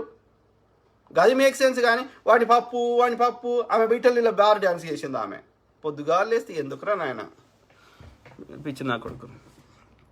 నా హిందూ అని చెప్పుకోకు, అబద్ధాలు నా రాముడు చెప్పలే అబద్ధం చెప్పమని. తెలంగాణ శ్యామ్ పగడిపల్లి, పెట్రోల్ డీజిల్ ధరలను జీఎస్టీ పరిధిలోకి తేవాలని కేంద్రం ప్రతిపాదన చేయలేదు. అసలు జీఎస్టీ అనేదే దక్షిణాది రాష్ట్రాలకు వ్యతిరేకం. దాని గురించి ఇంకా డీప్గా మనం కొంచెం నేను రీసెర్చ్ చేసి ఇంకా కరెక్ట్గా మాట్లాడతాను. బీజేపీ నాయకులు హుజూరాబాద్లో చెప్తున్న అబద్ధాలకు అంతే లేదు. కరెక్ట్ బ్రదర్, పొద్దుగా లేస్తే అబద్ధాలు చెప్తున్నారు. ఎడ్డోళ్ళు ఎక్కువ ఉన్నారు భారతదేశంలో. రైతులను కార్లతో తొక్కించి చంపిన బీజేపీకి హుజూరాబాద్ ప్రజలకు ఓట్లు అడిగే హక్కు లేదు. కరెక్టే బ్రదర్, కానీ ఆ ముచ్చట వాళ్ళకి ఎంతమంది తెలుసు? కామన్ మ్యాన్కి వాళ్ళు చంపించారని. మరి అపోజిషన్ వాడేమో వాస్తవాలు కూడా ప్రచారం చక్కగా చేసుకోరు, వాడేమో అబద్ధాలు ప్రచారం చేస్తాడు. నిత్యావసరకుల ధరలు పెంచి 10 కోట్ల ఉద్యోగ అవకాశాలను తొలగించి దేశంలోని లాభదాయక ప్రభుత్వ రంగ సంస్థలను అదాని అంబానీలకు అమ్మేస్తూ దేశాన్ని రాష్ట్రాన్ని సర్వనాశనం చేస్తున్న బీజేపీని ఓడించాలని కోరుతున్నాను. Correct, well said. ఓకే కదా, కంపెనీలు గన్ని 500 కంపెనీలు పెట్టిండు కుంభకోణాలు చేసినాడు. ఓకే, దేశభక్తుడు మాత్రం అమ్ముతున్నాడు కానీ ఒక్కటి పెడతలేడు. ఇది పరిస్థితి. ఈ ఐఐఎంలో చదువుకున్న వాళ్ళు మన దగ్గర మేనేజ్మెంట్లో బెస్ట్ మేనేజ్మెంట్ స్కిల్స్ ఉన్నాయని చెప్పి ఈ పెద్ద పెద్ద డాయిష్ బ్యాంకు పెద్ద కంపెనీలేమో పెద్ద కార్పొరేట్ సంస్థలేమో మనల్ని ఐరీ చేసుకుంటున్నాయి. మనోడేమో మనకున్న తెలివితేటలు మనకు పనికిరావని చెప్పి అవి అమ్మేస్తున్నాడు. ఓకే, అదే ప్రైవేట్ కంపెనీలలో అవి నష్టాలు వస్తే మన పైసలు ఇచ్చి కాపాడుతున్నాడు. ఇది ఏమి సంస్కారమో, ఈ భారతీయులు అంత ఎడ్డోళ్ళు ఎట్లా అయిపోయారో నాకు తెలియదు. ఓకే, జియో ఉంటుంది, ఎయిర్టెల్ ఉంటుంది, బిఎస్ఎన్ఎల్ ఉంటుంది. ఎవరికి నచ్చిందో ఆడు కొనుక్కుంటాడు. నీకు ఎందుకు అమ్ముతున్నావురా? నష్టం వచ్చిందంటే అమ్ముతాడంట. నష్టం వస్తే కరెక్ట్ అని పెట్టు, లాభాలు వచ్చేటట్టు చేయి. అయినా అది నువ్వే చెప్తున్నావు అది గవర్నమెంట్ అంటే వ్యాపారం కాదు అంటున్నావు. వాస్తవం కూడా గవర్నమెంట్ వ్యాపారం కాదు. పోలీస్ శాఖలో 1 పైసా రాదు. ఇచ్చుడే ఖర్చు పెట్టే కానీ వచ్చుడే లేదు. ప్రభుత్వ వైద్య రంగం ఉంది, ఫ్రీగా మనం ఖర్చు పెట్టేది కానీ వచ్చేది ఏం లేదు. అట్లా డిఫెన్స్ రంగం ఉంది, ఖర్చు పెట్టేది కానీ వచ్చేది లేదు. ఇట్స్ నాట్ ఏ వ్యాపారం కాదు అన్నప్పుడు నష్టం వచ్చిన నడిపి కదా. వ్యాపారం కాదన్నప్పుడు ఎందుకు అమ్ముతున్నావు? నష్టం వచ్చిన నడిపి. ఏం లేదు, బిఎస్ఎన్ఎల్ ఉంటే జియో వన్కి ఎయిర్టెల్ వన్కి ఎక్కువ పైసలు రావు. ఓకే, ఎందుకంటే కొంతమంది కస్టమర్లు ఈడ కూడా కొనుక్కుంటారు కాబట్టి. ఇది ఎత్తేస్తే నువ్వు ఆటోమేటిక్గా ఎయిర్టెల్ జియోకి పోతే వానికి ఎక్కువ పైసలు వస్తాయి. వస్తే నీకేం లాభం? నీ పార్టీకి ఫండింగ్ వస్తుంది. అట్లనే ఇది అప్పనంగా నష్టాలు వచ్చినాయి సాకు చూపెట్టి మార్కెట్ వాల్యూ ఏమో ఇప్పుడు వైజాగ్ స్టీల్ 2 లక్షల కోట్లు మార్కెట్ వాల్యూ. అది పెట్టడానికి ఎంతమంది కొట్లాడిరు, ఎంతమంది చచ్చిపోయారు. ఇలా అది నష్టాలు వచ్చిందనే బూచితోటి వీడు రాగానే నష్టాలు వస్తుంది. వచ్చిందని 2 లక్షల కోట్ల పడుతుంది, 4,000 కోట్లకు అమ్ముతావు పేపర్ మీద. మరి లోపల మార్కెట్ రేట్ ఇంచుమించు మార్కెట్ రేటే ఇస్తారు. ఇచ్చినప్పుడు ఆ మిగతా పైసలు ఏం చేస్తున్నావు చెప్పండి? అంటే వాడికి సగం వీడి సగం తీసుకుంటాడు కదా. అంటే ఆ ఏడికి పోతున్నాయి, బీజేపీ ఆఫీసులలో పోతున్నాయి. లేకపోతే మన ఆఫీసులు గతంలో ఎట్లుండి ఇవాళ ఎట్లున్నాయి. గాంధీ భవన్ అప్పుడు గట్ల మీద వచ్చింది, ఇప్పుడు గట్ల మీద వచ్చింది. వేస్తే మా కొన్ని రంగులు వేసిరేమో ఏదైనా ఈవెంట్ ఉంటుంది తప్ప, లేకపోతే అప్పుడు ఎట్లుందో ఇప్పుడు ఎట్లనే ఉంది కదా. ఒక టేబుల్ ఉంటుంది, గంతే ఉంటుంది. ఏముంటుంది ఆడ? పార్టీ ఏదో లోగో ఉంటుంది. అట్లాంటిది ఇక బీజేపీ ఆఫీసులకు ఏడికనవ్వండి కార్పొరేట్ సంస్థలను తలపిస్తాయి. ఎందుకు తలపిస్తాయి? ఏం పాడైంది? పార్టీ ఆఫీస్ అంటే పోతావు, ఏదో మీటింగ్ పెడతారు, మీటింగ్లో మాట్లాడతావు, వస్తావు. ఒక ప్లేస్ మాకు కూడా ఉందని చెప్పుకోవడానికి. అట్లాంటిది వాళ్ళ ఒక టీసీఎస్ విప్రోలు ఎక్కువ ఉంటాయి బీజేపీ ఆఫీసులు. ఎందుకుంటాయి? Because they have computers, people work in there. అక్కడ ప్రతి కామన్ మ్యాన్ సంబంధించిన ప్రతి ఒక్క ఇన్ఫర్మేషన్ ఉంటుంది. వాడు ఎక్కడ ఉంటాడు, వాని భార్య ఎవరు, వాని పిల్లలు ఎవరు, వాని వీక్నెస్ లేనిది, వాని స్ట్రెంగ్త్ లేనిది, ఎవ్రీబడీస్ ఇన్ఫర్మేషన్ అక్కడ ఉంటుంది. They are getting paid, they work. It's like a corporate సంస్థ, like TCS, Wipro. That's what they are doing. పొద్దుగా వాళ్ళకు ఒక వ్యవస్థను తయారు చేసుకున్నారు. So who is giving money to run those corporate offices? BJP corporate offices. This Adani, Ambani, వ్యాపారస్తులు. ఎవరి పైసలు? మన పైసలు. ఇది పరిస్థితి. దాని రాజకీయ పార్టీ అంటారా? Not at all acceptable. Please wake up India. చదువుకున్న వాళ్ళు తక్కువ మంది ఉండడం వల్ల ఈ సమస్యలు ఎన్నో వస్తున్నాయి.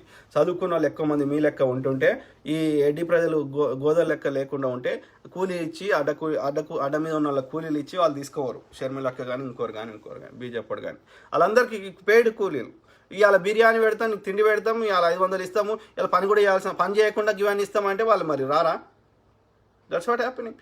అట్లాంటి వాళ్ళకి ఏమైనా అర్థమవుతుందా? ఏమైనా తెలుస్తుందా? పైసలు ఇవ్వమంటే రారు. వాళ్ళకి విషయం మీద అవగాహనతో పోతున్నారా? ఇట్లాంటి వాళ్ళు ఎక్కువ మంది ఉన్నారు. గాల్లే ఓటేస్తారు చిల్లర కోసం. చదువుకున్నోడేమో ఓటేయడు. How India develops? మరి ఆ చదువుకున్నోడే ఎక్కువ ట్యాక్స్ కడతాడు. సాఫ్ట్వేర్ ఇంజనీర్ కట్టిన ట్యాక్స్తో పోలిస్తే ఆ పెన్షన్ తీసుకుంటే ఆమె ఏం ట్యాక్స్ కట్టదు. ఆమె తీసుకుంటే కానీ ఆమె ఏది బడ్జెట్లో ఏమి ఆమె కాంట్రిబ్యూషన్ దాదాపు శూన్యం. ఎందుకంటే ఆమెకు వచ్చే సోర్సే ఇన్కమ్ లేనప్పుడు ఆమె ఎడికెళ్ళి కడుతుంది? ఆమె కానీ ఆయన కానీ. ఓకే, 2000 3000 మనమే గవర్నమెంటే ఇస్తున్నది. So who is contributing?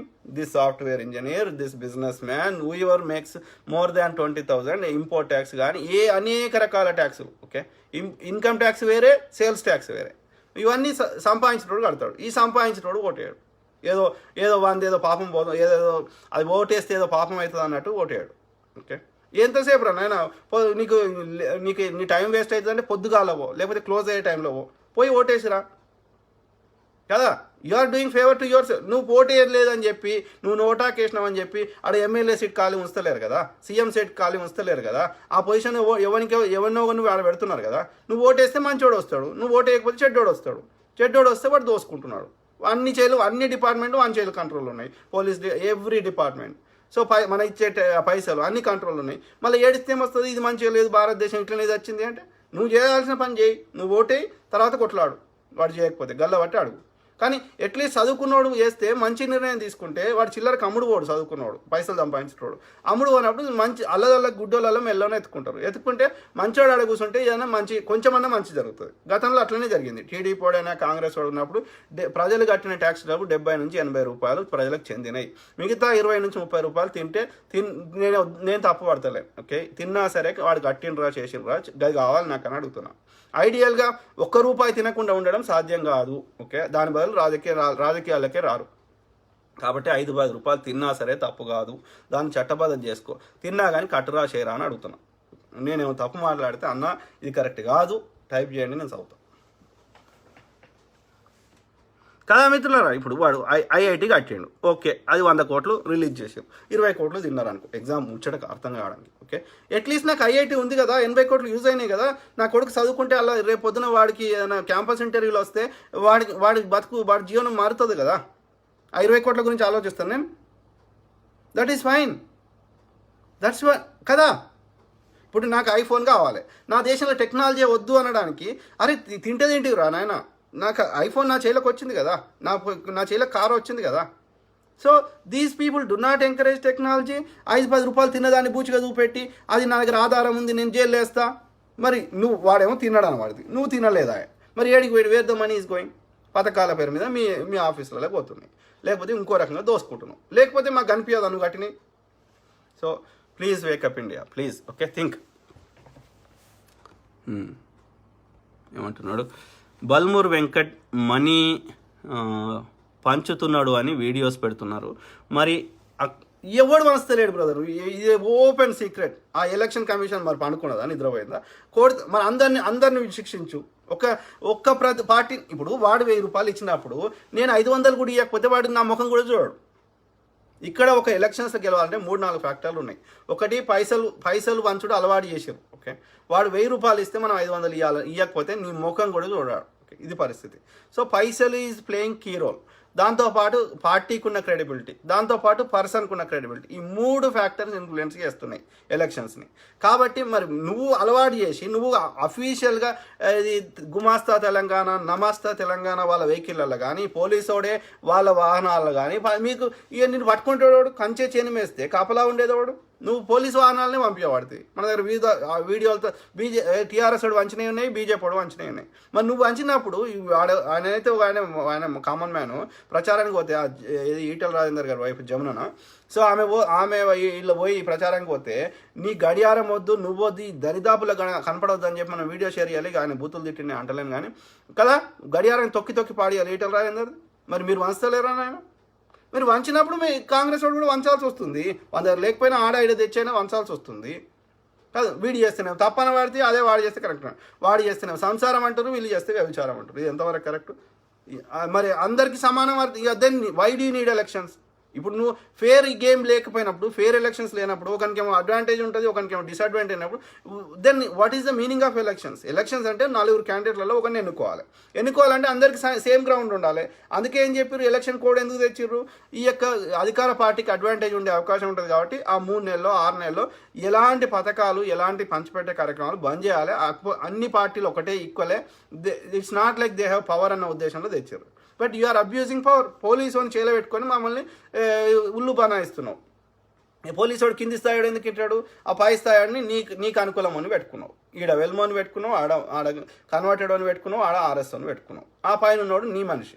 వాడు పైన ఉన్నోడు చెప్పింది తినకపోతే కింద ఉన్నోడు ఉద్యోగం తీసేస్తారు, సస్పెండ్ చేస్తారు, అడ్డమైన ఏదో కేసులలో ఇరికిస్తారు. అందుకని కింద ఉన్నోడు వినాల్సి వస్తుంది, లేకపోతే వాడికి జీతం రాదు. కాబట్టి నువ్వు చెడగొడుతున్నావు. వాడు ఏది మొన్న రేవంత్ అని ఏదో విషయంలో ఆయన అటాక్ చేయడానికి వస్తే కంప్లైంట్ ఇచ్చిండు, రిటర్న్ కంప్లైంట్ ఇస్తే ఎఫ్ఐఆర్ ఫైల్ చేస్తలేరు వాళ్ళు ఏది వాళ్ళ మీద. కానీ రేవంత్ అన్న అరెస్ట్ చేస్తామంటారు, హౌస్ అరెస్ట్ చేస్తామంటారు. ఎందుకు చేస్తావురా? ఒక ఎంపీని పట్టుకొని, ప్రజాప్రతినిధి ఎంపీ ప్రజలను కలవద్దా? హూ ఆర్ యూ అంటే మాకు ఓవరాల్ పైనుంచి ఆర్డర్స్ ఉన్నాయంట. ఆర్డర్ ఉంటే నేను డాక్యుమెంట్ చూపెట్టరా, ఆర్డర్ డాక్యుమెంట్ అంటే ఆ చూపెట్టమంటే లేదంట మన దగ్గర ఆర్డర్ డాక్యుమెంట్. ఓవరాల్గా చెప్పిరట, నోటితోటి చెప్పిండట. ఎవడు చెప్తాడు? కేసీఆర్ కేటీఆర్ చెప్తాడు.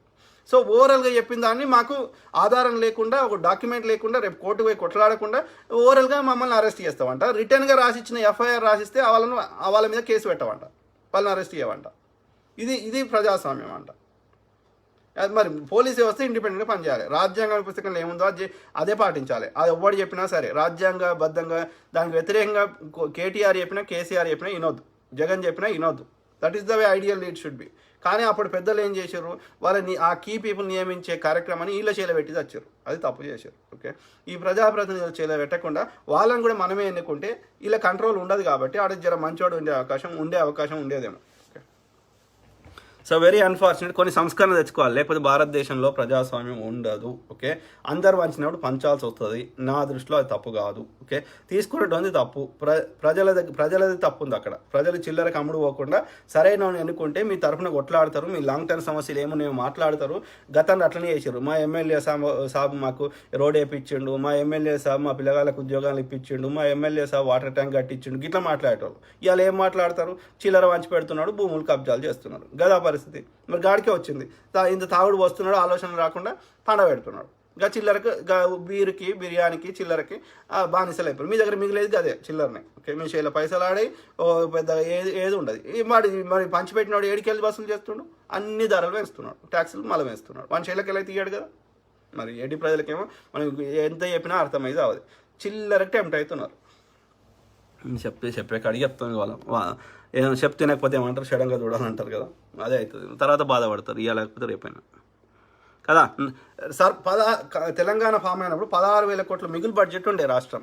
ఇవాళ 4 లక్షల కోట్ల అప్పు అయింది. ఎవడు కట్టాలి? ఎక్కడికెళ్ళి తెచ్చి కడతావు? కేంద్రం కూడా ఒక నిధులు ఇచ్చిండా?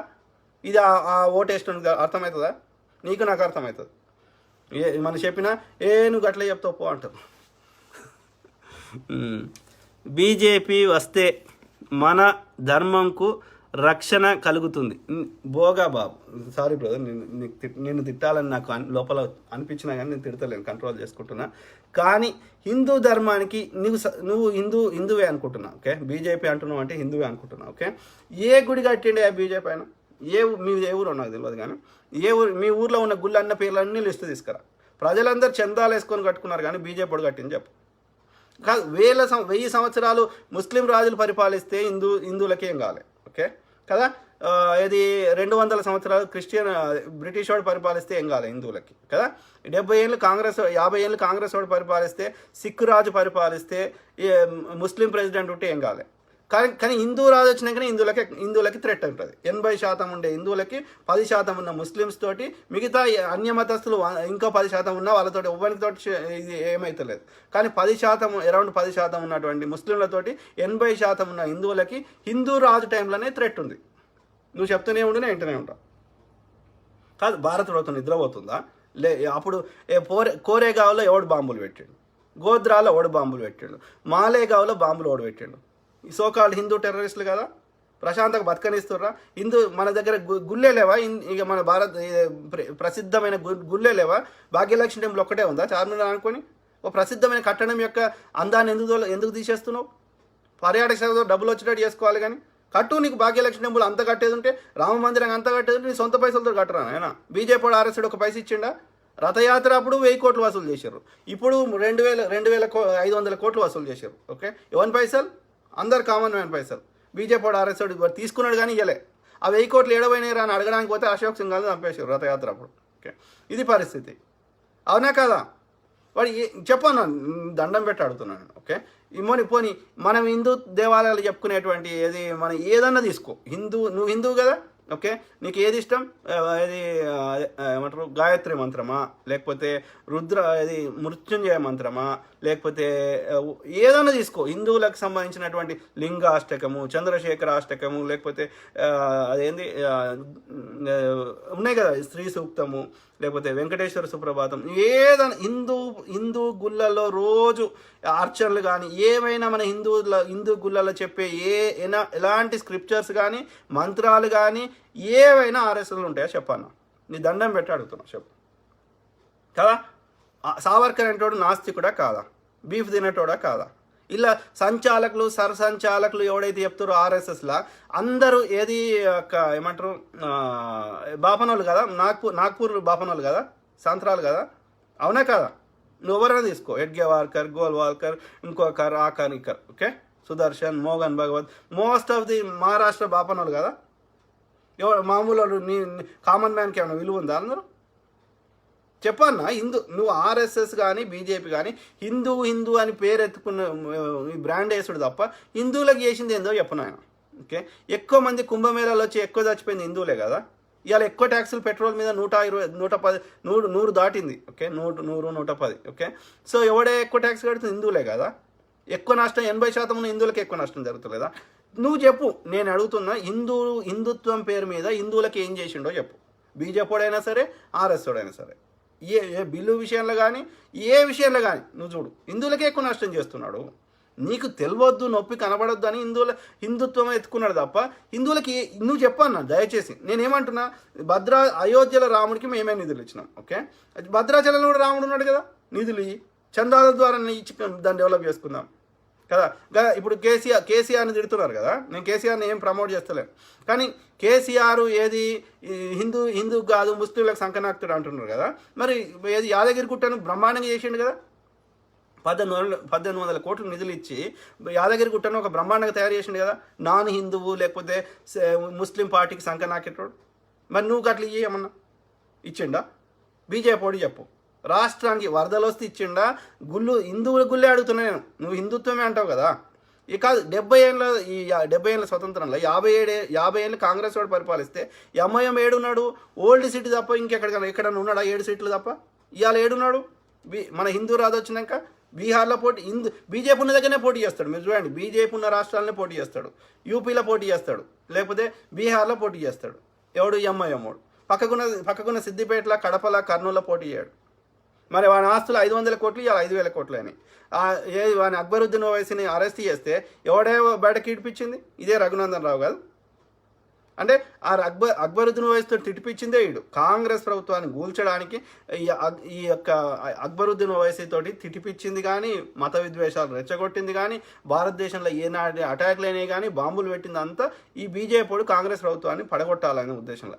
90% ఆఫ్ ఇండియాలో అయిన అటాక్స్ అన్నిటికీ కారణం ఇండైరెక్ట్. మీరు ఆ యొక్క ఇన్వెస్టిగేషన్ రిపోర్ట్ తీసుకురండి, బీజేపీ ఆర్ఎస్ఓలే ఉంటాయి.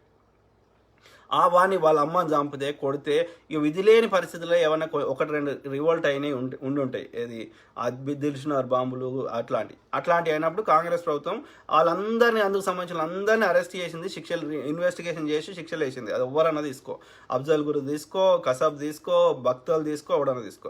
పుల్వామా అటాక్ అవుతుంది, 42 మంది జవాన్లు చచ్చిపోతారు. భారతదేశం మధ్యలోకి 300 కేజీల ఆర్డిఎక్స్ వస్తుంది, 3000 కేజీల హెరాయిన్ వస్తుంది.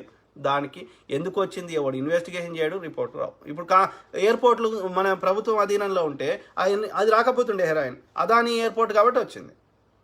సో నువ్వు చెప్తేనే చెప్పాను భోగా బాబు, నీకు దండం పెట్టి అడుగుతున్నా, ఒక డమ్ క్వశ్చన్ అడుగుతున్నాను. నాకు ఏ విషయం మీద అవగాహన లేదు అనుకుని ఎర్ర బస్ ఎక్కి ఇప్పుడే వచ్చినా అనుకో ఊరికే, ఓకే. నేను అడుగుతున్నా, బీజేపీ ఆర్ఎస్డు హిందువులకు చేసింది ఒక్క ముచ్చడి చెప్పు, నేను అప్రిషియేట్ చేస్తాను, ఓకే. నేను తప్పు అయితే సారీ అని చెప్తా, ఓకే. నువ్వు చదువుకున్నావు కదా అన్న, నువ్వు కొంచెం ఆలోచించు, దిమాగ్ పెట్టి ఆలోచించు. వాడు చెప్పే చేతలకి ఇప్పుడు వాడు మంచిగా చేస్తే హిందువులకు కానీ మన చేతిలో పైసలు ఆడాయా, మనకి భద్రత రాదా, ఏమన్నా కాదు. బ్రిటిష్ వాడు పోయేటప్పుడు ఇండియా ఆర్మీ పరిస్థితి ఏముండే, ఎన్ని వెపన్స్ ఉండే భారతదేశం దగ్గర, ఓకే. న్యూక్లియర్ టెస్ట్ ఏ ప్రభుత్వం చేసింది? సెక్యులర్ ప్రభుత్వం చేసిందా, బీజేపీ చేస్తున్నాడా? మంగళయాన్ బీజేపీ చేసిందా, సెక్యులర్ ప్రభుత్వం చేసిందా? కాదు, చంద్రయాన్ బీజేపీ చేసిందా, సెక్యులర్ ప్రభుత్వం చేసిందా? నువ్వు ఏదైనా తీసుకో. అగ్నిక్షిపణి టెస్ట్ ఎవడు చేసిండు, పృథ్వీక్ష ఎవడు చేసిండు, జలాంతర్గాములు ఎప్పుడు పెట్టినా మనం సముద్రాల మధ్యలో, లేకపోతే ఈ యొక్క షిప్పులలో మన ఫ్లైట్లు దిగేటి, everything, any technology you take it, okay. 1946-47 స్వతంత్రం వచ్చిన కొత్తలో భారతదేశం దగ్గర ఎన్ని ఆయుధాలు ఉండే, ఇవాళ భారత ఆర్మీ దగ్గర ఎన్ని ఉన్నాయి, ఓకే. అది ఎవరి హయాంలో కొన్నాడో చెప్పు. రీసెంట్గా నీకు ఈజీగా అర్థం కావాలని చెప్తున్నా. రఫాల్ డీల్ అనేది మన్మోహన్ సింగ్ గారు సైన్ చేశారు కదా. సైన్ చేసినప్పుడు దానికి అప్పుడున్న డీల్ ప్రకారం 136 విమానాలు రావాలి. అరౌండ్ 400 crores ఒక విమానం వచ్చేది, 400 కోట్లకి. దాంతోపాటు అందులోకి సంబంధించిన టెక్నాలజీ రిపేర్కి సంబంధించింది మనకి ట్రాన్స్ఫర్ చేయాలి. అంటే మనోళ్ళు దానికి రిపేర్ వస్తే మనమే రిపేర్ చేసుకుంటాం. అంటే దానికి సంబంధించిన టెక్నాలజీ మన వాళ్ళకి నేర్పియాలి. This was the original deal, okay. Modi వచ్చినాక ఏం చేసిండు, 400ది 1600 కోట్లు చేసిండు. కంపెనీ వాడికి ఏంది, వాడికి ఎక్కువ లాభం వస్తుందంటే వాడు నోరు మూసుకుంటాడు. అట్లా 36 విమానాలే వచ్చినాయి రఫాల్, ఓకే. తర్వాత టెక్నాలజీ మనకు ట్రాన్స్ఫర్ లేదు. మరి ఎవడే నిజమైన దేశభక్తుడు? అప్పుడు సెక్యులర్దా లేకపోతే ఈ సోకాల్డ్ హిందూ రాజు అనేదా? వాడు హిందుత్వం పేరు మీద వాడు చేసిన పాపాలు మనకు తెలియకుండా ఉండడానికి చేస్తున్నాడు. చెప్పు. లేకపోతే బాలాసోర్లో ఏదో ఒక క్షిపణి టెస్టులు జరిగి మనకు ఫోటోలు రాకపోతుండేనా? బాలాసోర్ అంటే ఒరిస్సా ప్రాంతం లేదు. ఇస్రో కింద జిఎస్ఎల్వి, పిఎస్ఎల్వి ఇవన్నీ టెస్టులు ఎప్పుడు చేసారు? ఇవాళ ఎందుకు చేస్తలేవు సంస్థలు? ఆ సంస్థలకు సరైన నిధులు ఇస్తలేవు. డిఆర్డిఓ కానీ, డిఫెన్స్ రీసెర్చ్ కానీ ఈయన పెట్టిండా? డిఆర్డిఓ ఈడ పెట్టి. నేను అబద్ధం ఆడితే చంపాపేటవో, ఓకే. చంపాపేట దూరం లేదు కదా, సంతోష్ నగర్ దాటి కొంచెం ముందుకు వస్తుంది కదా. నేను తప్పు చెప్తున్నా కాదు. ఎవరికి చేసిండు? భారతదేశానికి కానీ హిందువులకు కానీ బీజేపీ కట్టింది నీ తీసుకురా, ఓకే. జేఎన్టీయూలు తీసుకొస్తావా, నవోదయ విద్యాలయాలు తీసుకొస్తావా, anything in any field, okay. Rajendra Nagar లేదా ఆచార్య ఎన్జీ రంగ యూనివర్సిటీ. నేను అబద్ధం చెప్తే అవైతే అబద్ధం చెప్పాయి కదా, అది కఠిన అయితే అబద్ధం చెప్పావు కదా. అట్లా నువ్వు కూడా కఠిన చెప్పు, నేను చదువుతా. నేను ఉన్నది చెప్తా. పటేల్ విగ్రహం కట్టినావు, నేను కాదనట్లేను, వాస్తవం. ఛత్రపతి విగ్రహం కడుతున్నావు, మిడిల్ ఉన్నట్టుంది, కడుతున్నట్టున్నావు. నువ్వేం చేసింది చెప్తా. నువ్వు అట్లా ఏం చేసినావు చెప్పు, నేను అది కూడా చదువుతా. భోగా బాబు, నువ్వు ఆర్ఎస్ అన్న నువ్వు తప్పు చెప్తున్నావు, భారతదేశానికి వీడు చేయడం వల్ల ఇది అయింది రాయి, ఉన్నదన్నట్టు చదువుతా, ఓకే. నేను ఒక తప్పు చెప్తే ఐ విల్ సే సారీ.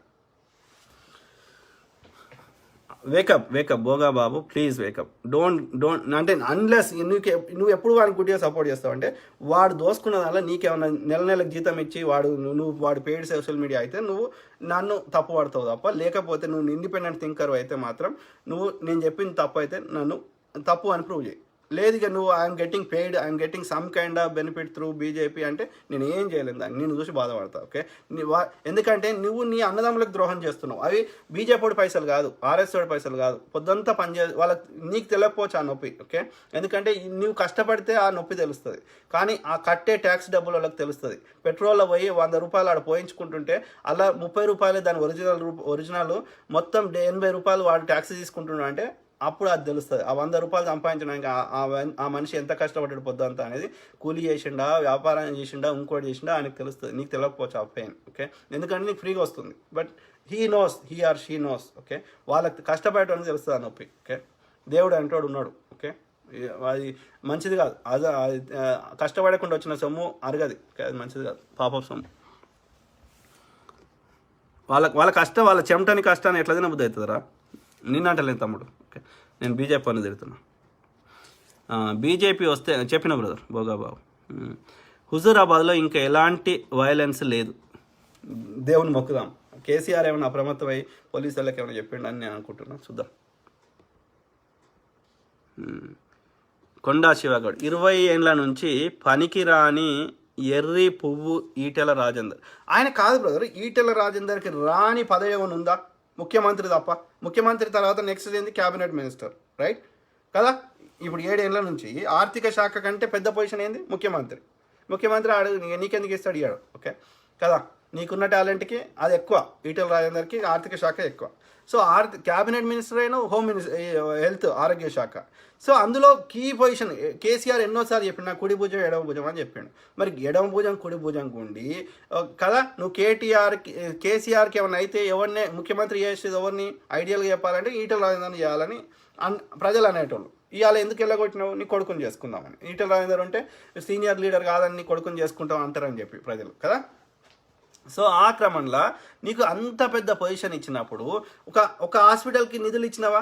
నువ్వు ఆరోగ్య శాఖ మంత్రిగా ఒక హాస్పిటల్ కట్టించినావు, హుజూరాబాద్కి కట్టించినావా? పోనీ మిగతా ప్రాంతాల్లో వదిలి నీ నియోజకవర్గం నేను నమ్మి 20 ఏళ్ళ నుంచి ఓటేస్తారు కంటిన్యూస్గా తెలంగాణ సెంటిమెంట్ తోటి. ఓకే, వేసినప్పుడు నువ్వు 7 ఏళ్ళ నుంచి అయితే నువ్వు కీ పొజిషన్లో ఉన్నావు, నువ్వు ఎన్ని పైసలైనా ఇవ్వగలవు. ఒక ఆరోగ్య శాఖ మంత్రికి ఒక చిన్న హాస్పిటల్ ఏది అప్రూవ్ చేయడం పెద్ద విషయమా? ఫైల్ మీద సంతకం పెట్టడం లేదు. ఆర్థిక శాఖ అంటే మొత్తం పైసలు నీ చేతిలో ఉన్నాయి కదా, 2 లక్షల కోట్లు. అందులోకి వెళ్ళి ఒక 100 కోట్లు, 50 కోట్లు, 1000 కోట్లు హుజూరాబాద్కి ఏమైనా ఇవ్వలేకపోయినావా? సిద్దిపేట లెక్క కొంచెం డెవలప్ చేయకపోయినావా? ఏం చేసినావా? నీకు ఎందుకు కొట్టేయాలి? చేయగలిగే పొజిషన్లో నువ్వు చేయలేకపోయినావు, నువ్వు ప్రతిపక్షంలో ఉన్నావు, నువ్వు వాయిస్ రేజ్ చేసినావు, I understand. But you are in the minister. అట్లాంటిది నువ్వు ఏం చేయలేదు 7 ఏళ్ళ. తర్వాత పోయి గల్లకు పోయినావు. మళ్ళీ పోనీ ఇండిపెండెంట్గా ఉంటేనన్నా పోనీ ఏదో ఒకటి, ఏదో విభేదాలు వచ్చినాయి కేసీఆర్తో, పోయి గల్ల చెత్తలకు పోయినావు. ఎందుకు పోయినావు? నువ్వేమో చెప్పేదేమో పీడిఎస్యు ప్రగతిశీల భావజాలం అంటావు, మళ్ళీ ఏళ్ళది వచ్చినావు సామ్రాజ్యవాదము, క్యాపిటలిస్టులు పొద్దుగాలు వేస్తే దోసుకుంటూ మనకు అబద్ధాలు చెప్పే పార్టీలో పోయినావు. అన్నదమ్ముల మధ్యలో కొట్లాట పెట్టిస్తావు. 100,000 సంవత్సరాల నుంచి మంచుకున్నాం రా నాయన. ఎవడో ఒక్కడు ఏదో దరిద్రుడు చేసి ఉంటాడు, ఔరంగజేబో గిల్జో అట్లా హిందూ రాజులలో కూడా 1-2 దరిద్రులు చేసిర్రు అట్లా. మరి ఏం చేద్దాం? అప్పుడున్న వ్యవస్థలు వేరు, అప్పటిది వేరు. ఎప్పుడో మనసులో పెట్టుకొని ఇప్పుడు వాళ్ళని ఇబ్బంది పెడదామా? అవన్నీ కలుస్తలేవని కొత్త రాజ్యాంగం, కొత్త పుస్తకం రాసుకొని, కొత్త చట్టాలు రాసుకొని అందరికి సమాన చట్టాలని చెప్తున్నాం. తీసుకురావా యూనిఫామ్ సివిల్ కోడ్ తెస్తాను తే ఎవడు ఆపుతున్నాడు? కాంగ్రెస్ వాడు ఆపుతలేడు. పొద్దుగా లేస్తే అబద్ధాలు చెప్తారు గాడిద కొడుకు. ఓకే, మనం ఫూల్స్ కావాలన్నా లేదని మనం ఆలోచించుకోవాలి మిత్రులారా. Okay,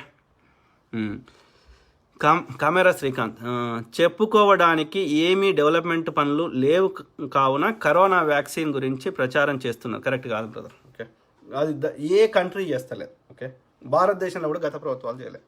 so that is not at all acceptable. ప్రజల చెప్పేట మనం మాట్లాడకపోతే, మనం అర్థమయ్యేది చెప్పకపోతే, వాడు చెప్పిందే ప్రజలు నిజం అనుకుంటారు. కాబట్టి మనం మాట్లాడాల్సి వస్తుంది, మనం చెప్పాల్సి వస్తుంది వాస్తవాలు. ఓకే, కరెక్ట్గా తప్పు అందాం, రైట్ అందాం. ఓకే, ఎవడు ఎల్లకాలం ఎవడు ఉండేది లేదు భూమి మీద.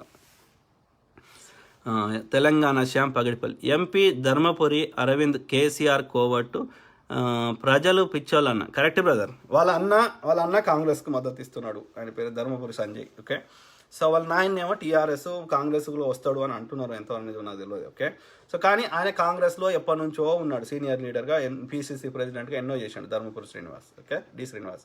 సో ఇవాళ మరి ఈ కొడుకేమో బీజేపీ అంటున్నాడు. అంటే మరి ఎవరితో కొట్లాడుతాడో మనకు తెలియదు, ఓకే.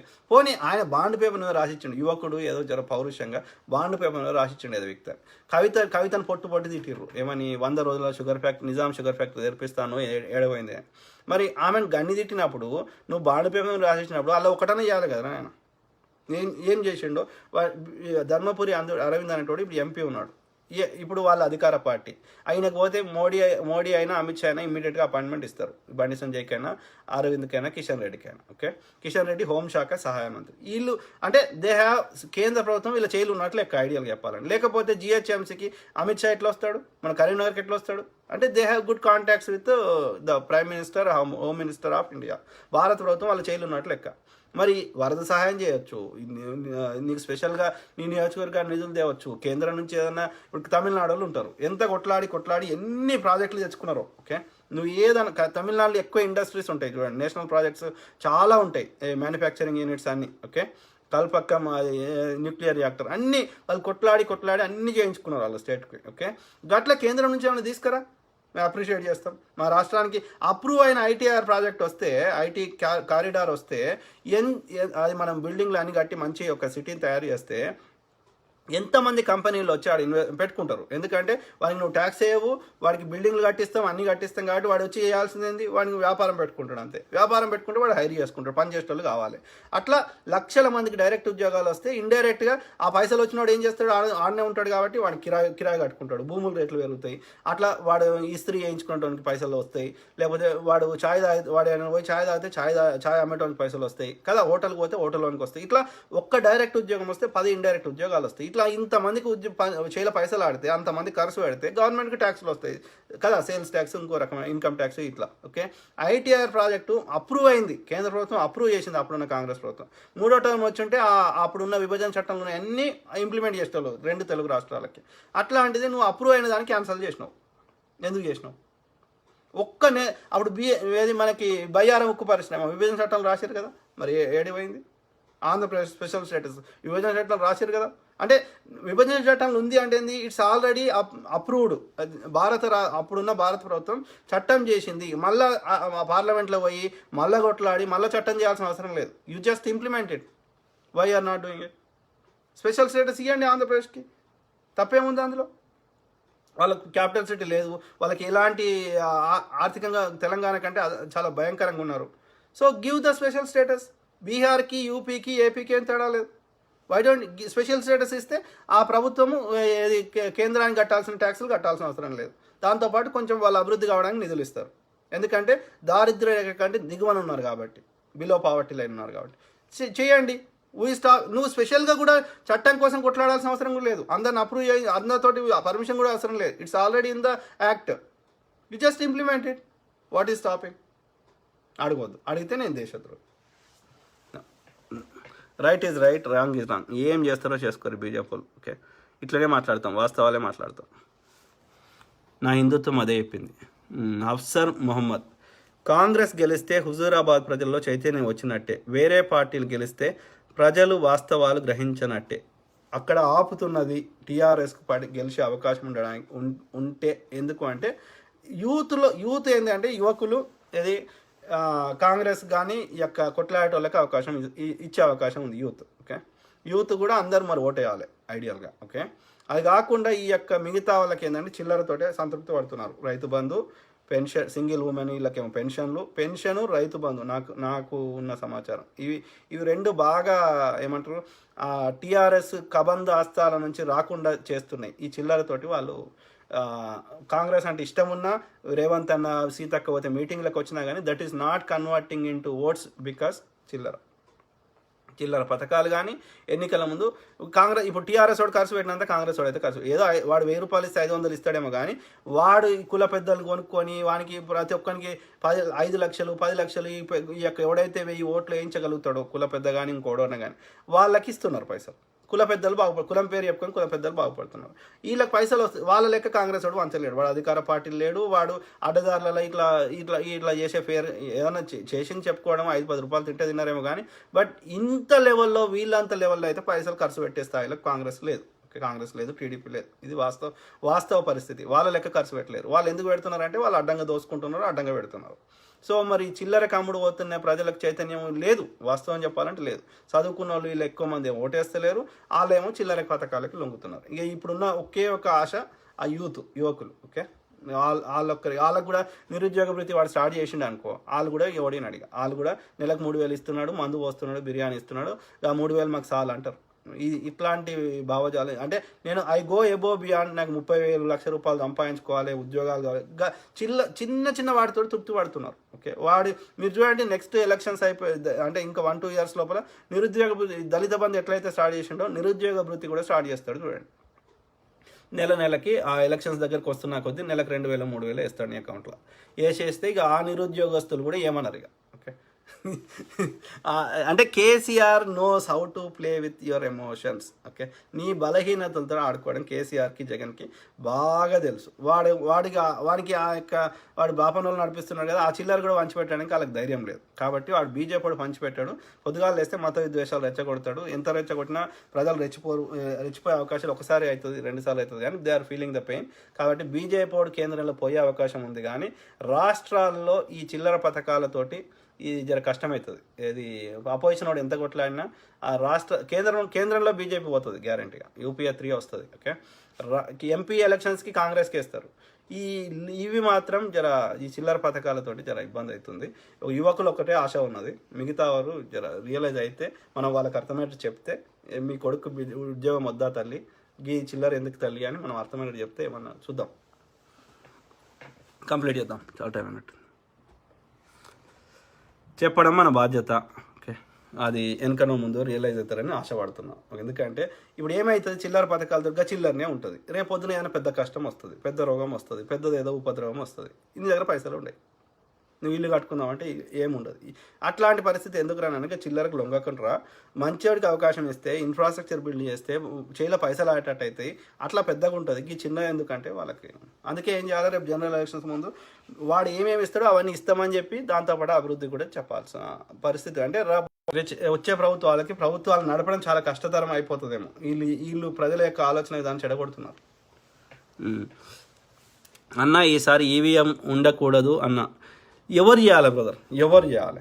అభివృద్ధి చెందిన దేశాల్లో ఈవీఎంలు ఒకసారి ట్రై చేసారు, అది వర్కౌట్ కాదని తీసేసారు, బ్యాలెట్లే ఉన్నాయి. మరి ఎవడు అందుకే నేను ఏమంటున్నా, ఈ ప్రతిపక్షాలు కొట్లాడాల్సినంత గట్టిగా కొట్లాడతలేవు.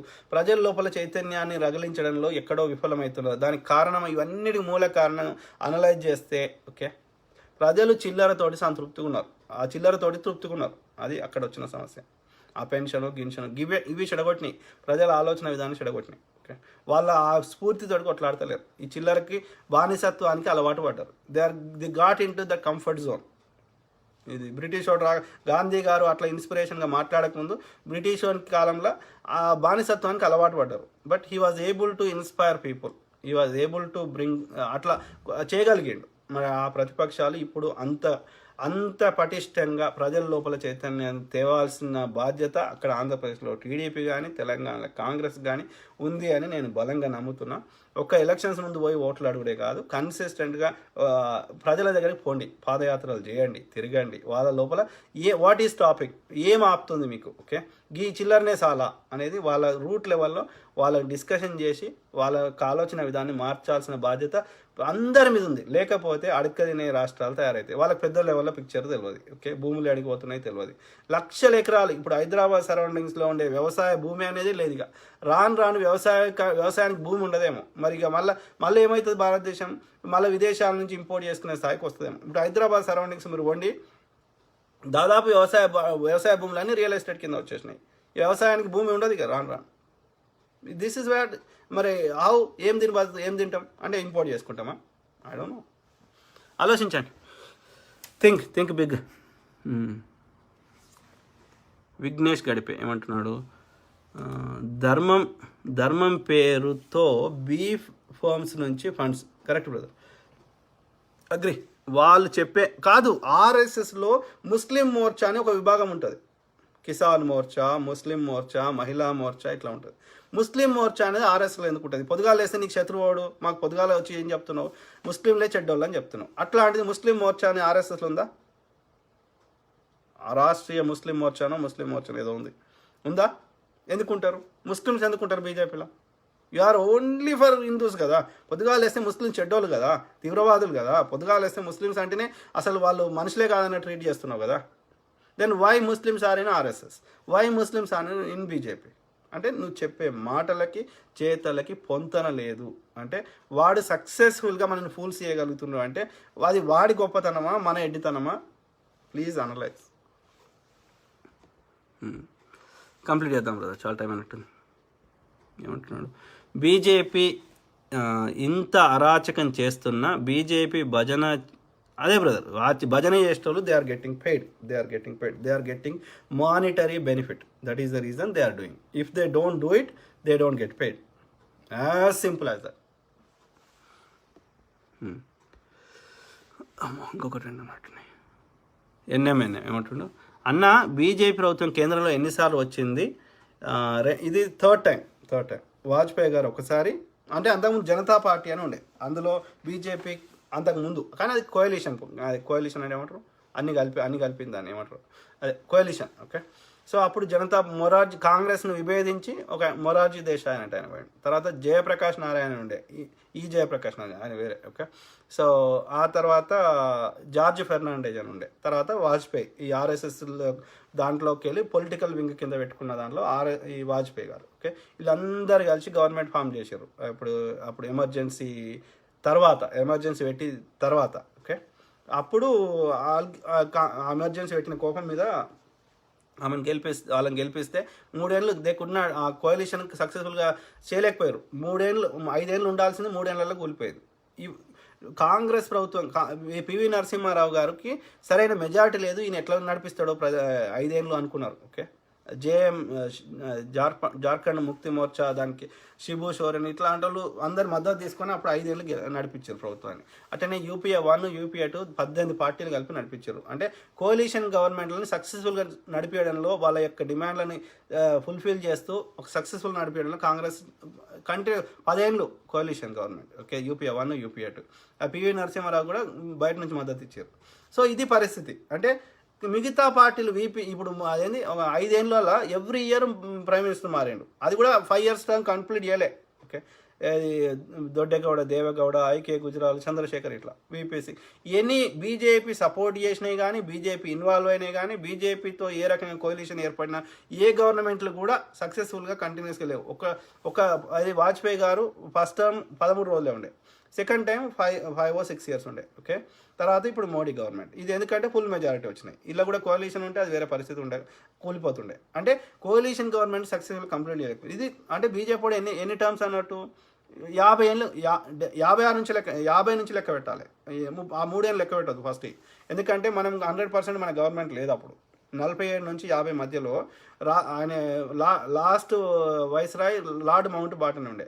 ఆ మౌంట్ బాటన్ నుంచి ఎవరైనా మన తరఫున అంటే వాడు వెళ్ళిపోయినాక రాజగోపాలాచారి అయ్యిండు. అంటే ఇంకా అక్కడికి బ్రిటిష్ వాడికి మనం రిపోర్ట్లు పంపాలి, ఇంకా మనం రాజ్యాంగం రాసుకోవాలి, మనం ఇంకా పరిపాలన మనకి 100% మనం చేయలేదు. అప్పుడు ఎప్పుడు వచ్చింది ఇండియా రిపబ్లిక్ డే ఎప్పుడైంది అంటే 100% గణతంత్ర దినోత్సవం. అంటే ఇది స్వతంత్రం, అది గణతంత్రం. అంటే మనం స్వయం పరిపాలన ఎప్పుడు స్టార్ట్ అయింది అంటే జనవరి 26, 1950. ఓకే, అందుకే రిపబ్లిక్ ఇండియా అన్నారు. అంతకుముందు దాకా అది స్వతంత్రం వచ్చింది అంతే.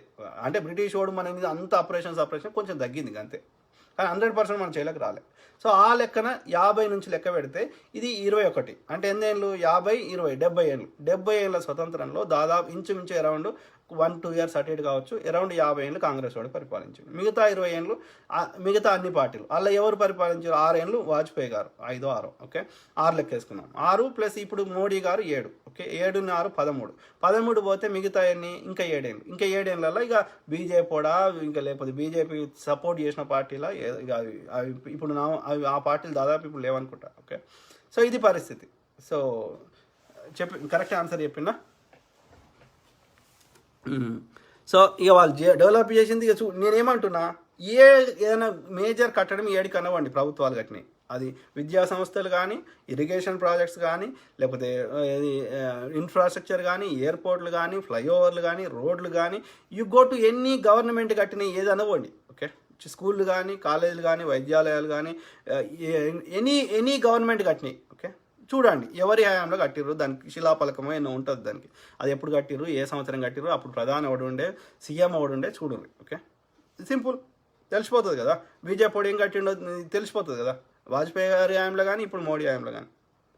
అవైతే అబద్ధం, నేను అబద్ధం చెప్తా కావచ్చు. ఓకే, ఆ కట్టడాలు అయితే అబద్ధం చెప్పే కదా, ఆ శిలాఫలకాలు అయితే అబద్ధం చెప్పే కదా, అవి కూడా మారుస్తారు దరిద్రులు. సో అది పరిస్థితి. షేక్ ఫారూక్ హుస్సేన్ అల్లెంబా ఆక్సిజన్ సప్లై చెయ్యలేక చాలామంది చనిపోయారు. కరెక్ట్ బ్రదర్, టోటల్లీ అగ్రి, వాళ్ళు మంచోళ్ళు లేరు.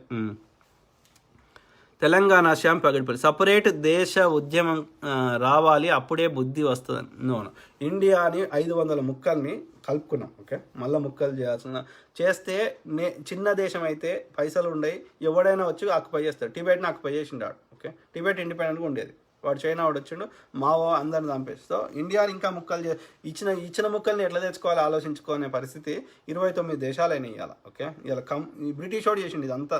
భారతదేశాన్ని ముక్కలు చేసుట్లో చెడగొట్టింది బ్రిటిష్ వాడు. ఓకే, పెద్ద ముక్కలు చేసింది. ఇప్పుడు ఆఫ్ఘనిస్తాన్ మన దేశంలో ఉండే, నేపాల్ మన దేశంలో ఉండే, శ్రీలంక భారతదేశంలో ఉండే, భూటాను, లేకపోతే ఇక్కడ కాంబోడియా, థాయిలాండ్, సింగపూరు, మలేషియా, ఈస్ట్లో ఉన్నాయన్నీ ఈ ఒక ముక్క, పెద్ద ముక్క. ఎక్కడి దాకా ఈ ఇరాను, ఇరాక్, ఈ టర్కీ, ఇవి అక్కడ మిడిల్ ఈస్ట్, అది కాకుండా మిగతాదంతా భారతదేశం కిందనే ఉండే. సింధు నాగరికతలు ఇవన్నీ చదువుకున్నారు కదా, రైట్? గుప్తుల కాలము, ఇట్లా అట్లా చక్రవర్తి ఏంది చిన్న చిన్న ముక్కలు ఉంటే వాడి సామంత రాజుగా ఉండి తన కింద చేసుకోవాలని సామ్రాజ్యాన్ని అట్లా విస్తరింప చేసుకున్నారు. ఆ క్రమంలో లేకపోతే కాంబోడియాలో అంకోర్ వాట్ అనే దేవాలయం ఎందుకుంటుంది చెప్పు, సింపుల్. ఓకే, శ్రీలంకలో రావణాసురుడు ఎందుకుంటాడు, అప్పుడున్న కట్టడాలు ఇప్పటికీ ఎందుకుంటాయి, ఇండోనేషియాలో హిందూ దేవాలయాలు ఎందుకుంటాయి, because that entire land was part of India at that time. తర్వాత ఒక్కొక్కటి ఆక్యుపై చేసుకుంటా అది అట్లా బ్రిటిష్ వాడు చెడగొట్టిపోయాడు, మొత్తం చాలా ముక్కలు చేసి అట్లా ముక్కలు అయిపోయి అది వేరు పరిపాలించి స్టార్ట్ చేసింది. ఇక లాస్ట్కి మిగిలిన ముక్కలు రెండు మనం రీసెంట్గా మనకు తెలిసిన రీసెంట్ హిస్టరీలో ఇప్పుడున్న పాకిస్తాన్, బంగ్లాదేశ్. ఓకే, అది కూడా కాకపోతుండే ముక్కలు. బ్రిటిష్ వాడు వాళ్ళకి లోపల వాళ్ళతో కుమ్మక్కై వాళ్ళకి లేని భావాన్ని తీసుకొని వచ్చి ఈ భారతదేశంలో అంటే వాడు మన మనసులో విషయాన్ని నింపిండు. ఓకే, దళితుల మనసులో విషయాన్ని నింపిండు. అదే భారతదేశం మీద పగ పెట్టుకున్నాడు. ఎందుకు పెట్టుకున్నాడు అంటే వాడిని వెళ్ళిపోమంటున్నాం, వాడు పరిపాలించుకోరా ఉండరా అంటే వాడు ఏం చెడగొట్టకపోతుండే. వాడిని స్వతంత్రం కావాలి, వెళ్ళిపో అనే వరకు వాడు ఎంత ఖరాబ్ చేయాలో అంత ఖరాబ్ చేసిపోయాడు. నన్ను వెళ్ళిపోమంటావు అని చెప్పి పగతోటి. లేక గవర్నమెంట్లో పోలీసు అని ఆర్మీని ఎత్తేసి వాళ్ళు ఎప్పుడు కోరుకోలే మాకు సపరేట్ రాష్ట్రం కావాలని కోరుకోలే. ఎలక్షన్ ప్రాసెస్ అనేది వాడే తెచ్చిండు. ఇండిపెండెంట్ ఇండియా యాక్ట్ తెచ్చి ఎలక్షన్స్ అని పెట్టి అలా ఈ దేశంలో మీరున్నన్ని రోజులు మీరు గెలవర్రా, హిందువులే ఈ కాంగ్రెస్ లేకపోతే హిందువులే గెలుస్తారు, మీరు గెలవరు అని చెప్పి వాళ్ళకి లేని విషయాన్ని నింపి లాస్ట్కు ఈ మా ముస్లిమ్స్ ఉండే ఏరియాలు మాకు అనే స్థాయికి తీసుకొచ్చారు. దళితులు అని ఎప్పుడు కూడా హిందుత్వంలో ద్వేషంలో అట్లా లేకుండే. అందరూ హిందువులు, ముస్లింలు, క్రిస్టియన్లు, దళితులు. ఆ దళిత్ అనే వర్డ్ హిందూ స్క్రిప్చర్స్ లేదు, ఎవడో బాపనాడు గాడి కొడుకు చేసి ఉంటాడు. ఓకే, సో అట్లాంటిది అందరినీ వాళ్ళ లోపల లేని ఫీలింగ్స్ తెప్పించి మన మధ్యలో వైషమ్యాలు క్రియేట్ చేసి ముక్కలు చేసే పరిస్థితి తీసుకొని వస్తే భారతదేశ స్వతంత్రం వచ్చినాక ఈ ముక్కలందరినీ కలుపుకోవడానికి ఎంత కష్టపడాల్సి వచ్చిందో నెహ్రూ గారు, పటేల్ గారు, వికే మీనన్ గారు కదా. సో ఇవాళ మళ్ళీ ముక్కలు చేసుకుందామా?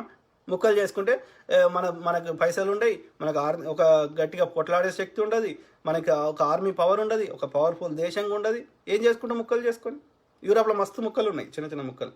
ఫ్రాన్స్ ఒక ముక్క, జర్మనీ ఒక ముక్క, యూకే ఒక ముక్క, అన్ని చిన్న చిన్న దేశాలు ఉంటాయి.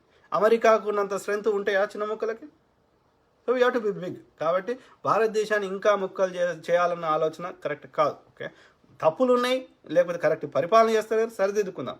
బట్ ఇంకా ముక్కలు చేయదు, తప్పదు. ఏమంటాడు Mohammed Sandani, hi brother, how are you? Good brother, good. ఏమంటాడు బత్తాయి సందాని, బత్తాయి గాళ్ళ రసం పిండేయండి బ్రో. మనం ఏమి పాలిటిక్స్ మాట్లాడతలేం కదా, అంటే ముచ్చట్ను ముచ్చదన్నాడు చెప్తాం. మళ్ళీ వాళ్ళ లెక్క మనం కూడా చెత్త నింపి భావోద్వేగాలను రెచ్చగొట్టి వాళ్ళకి మనకి ఏం వాడిని తిడుతున్నాం, మళ్ళీ మనం అది చేసినాం అనుకో. ఓకే, కాబట్టి మనం వాస్తవాలు చెప్పుదాం. ఓకే, ప్రజలు లేట్ అయినా సరే రియలైజ్ అవుతారు. ఎందుకంటే they are paying the taxes, they are feeling the pain, they will realise. Okay, the time అంతే. Okay, so God bless all, take care, by.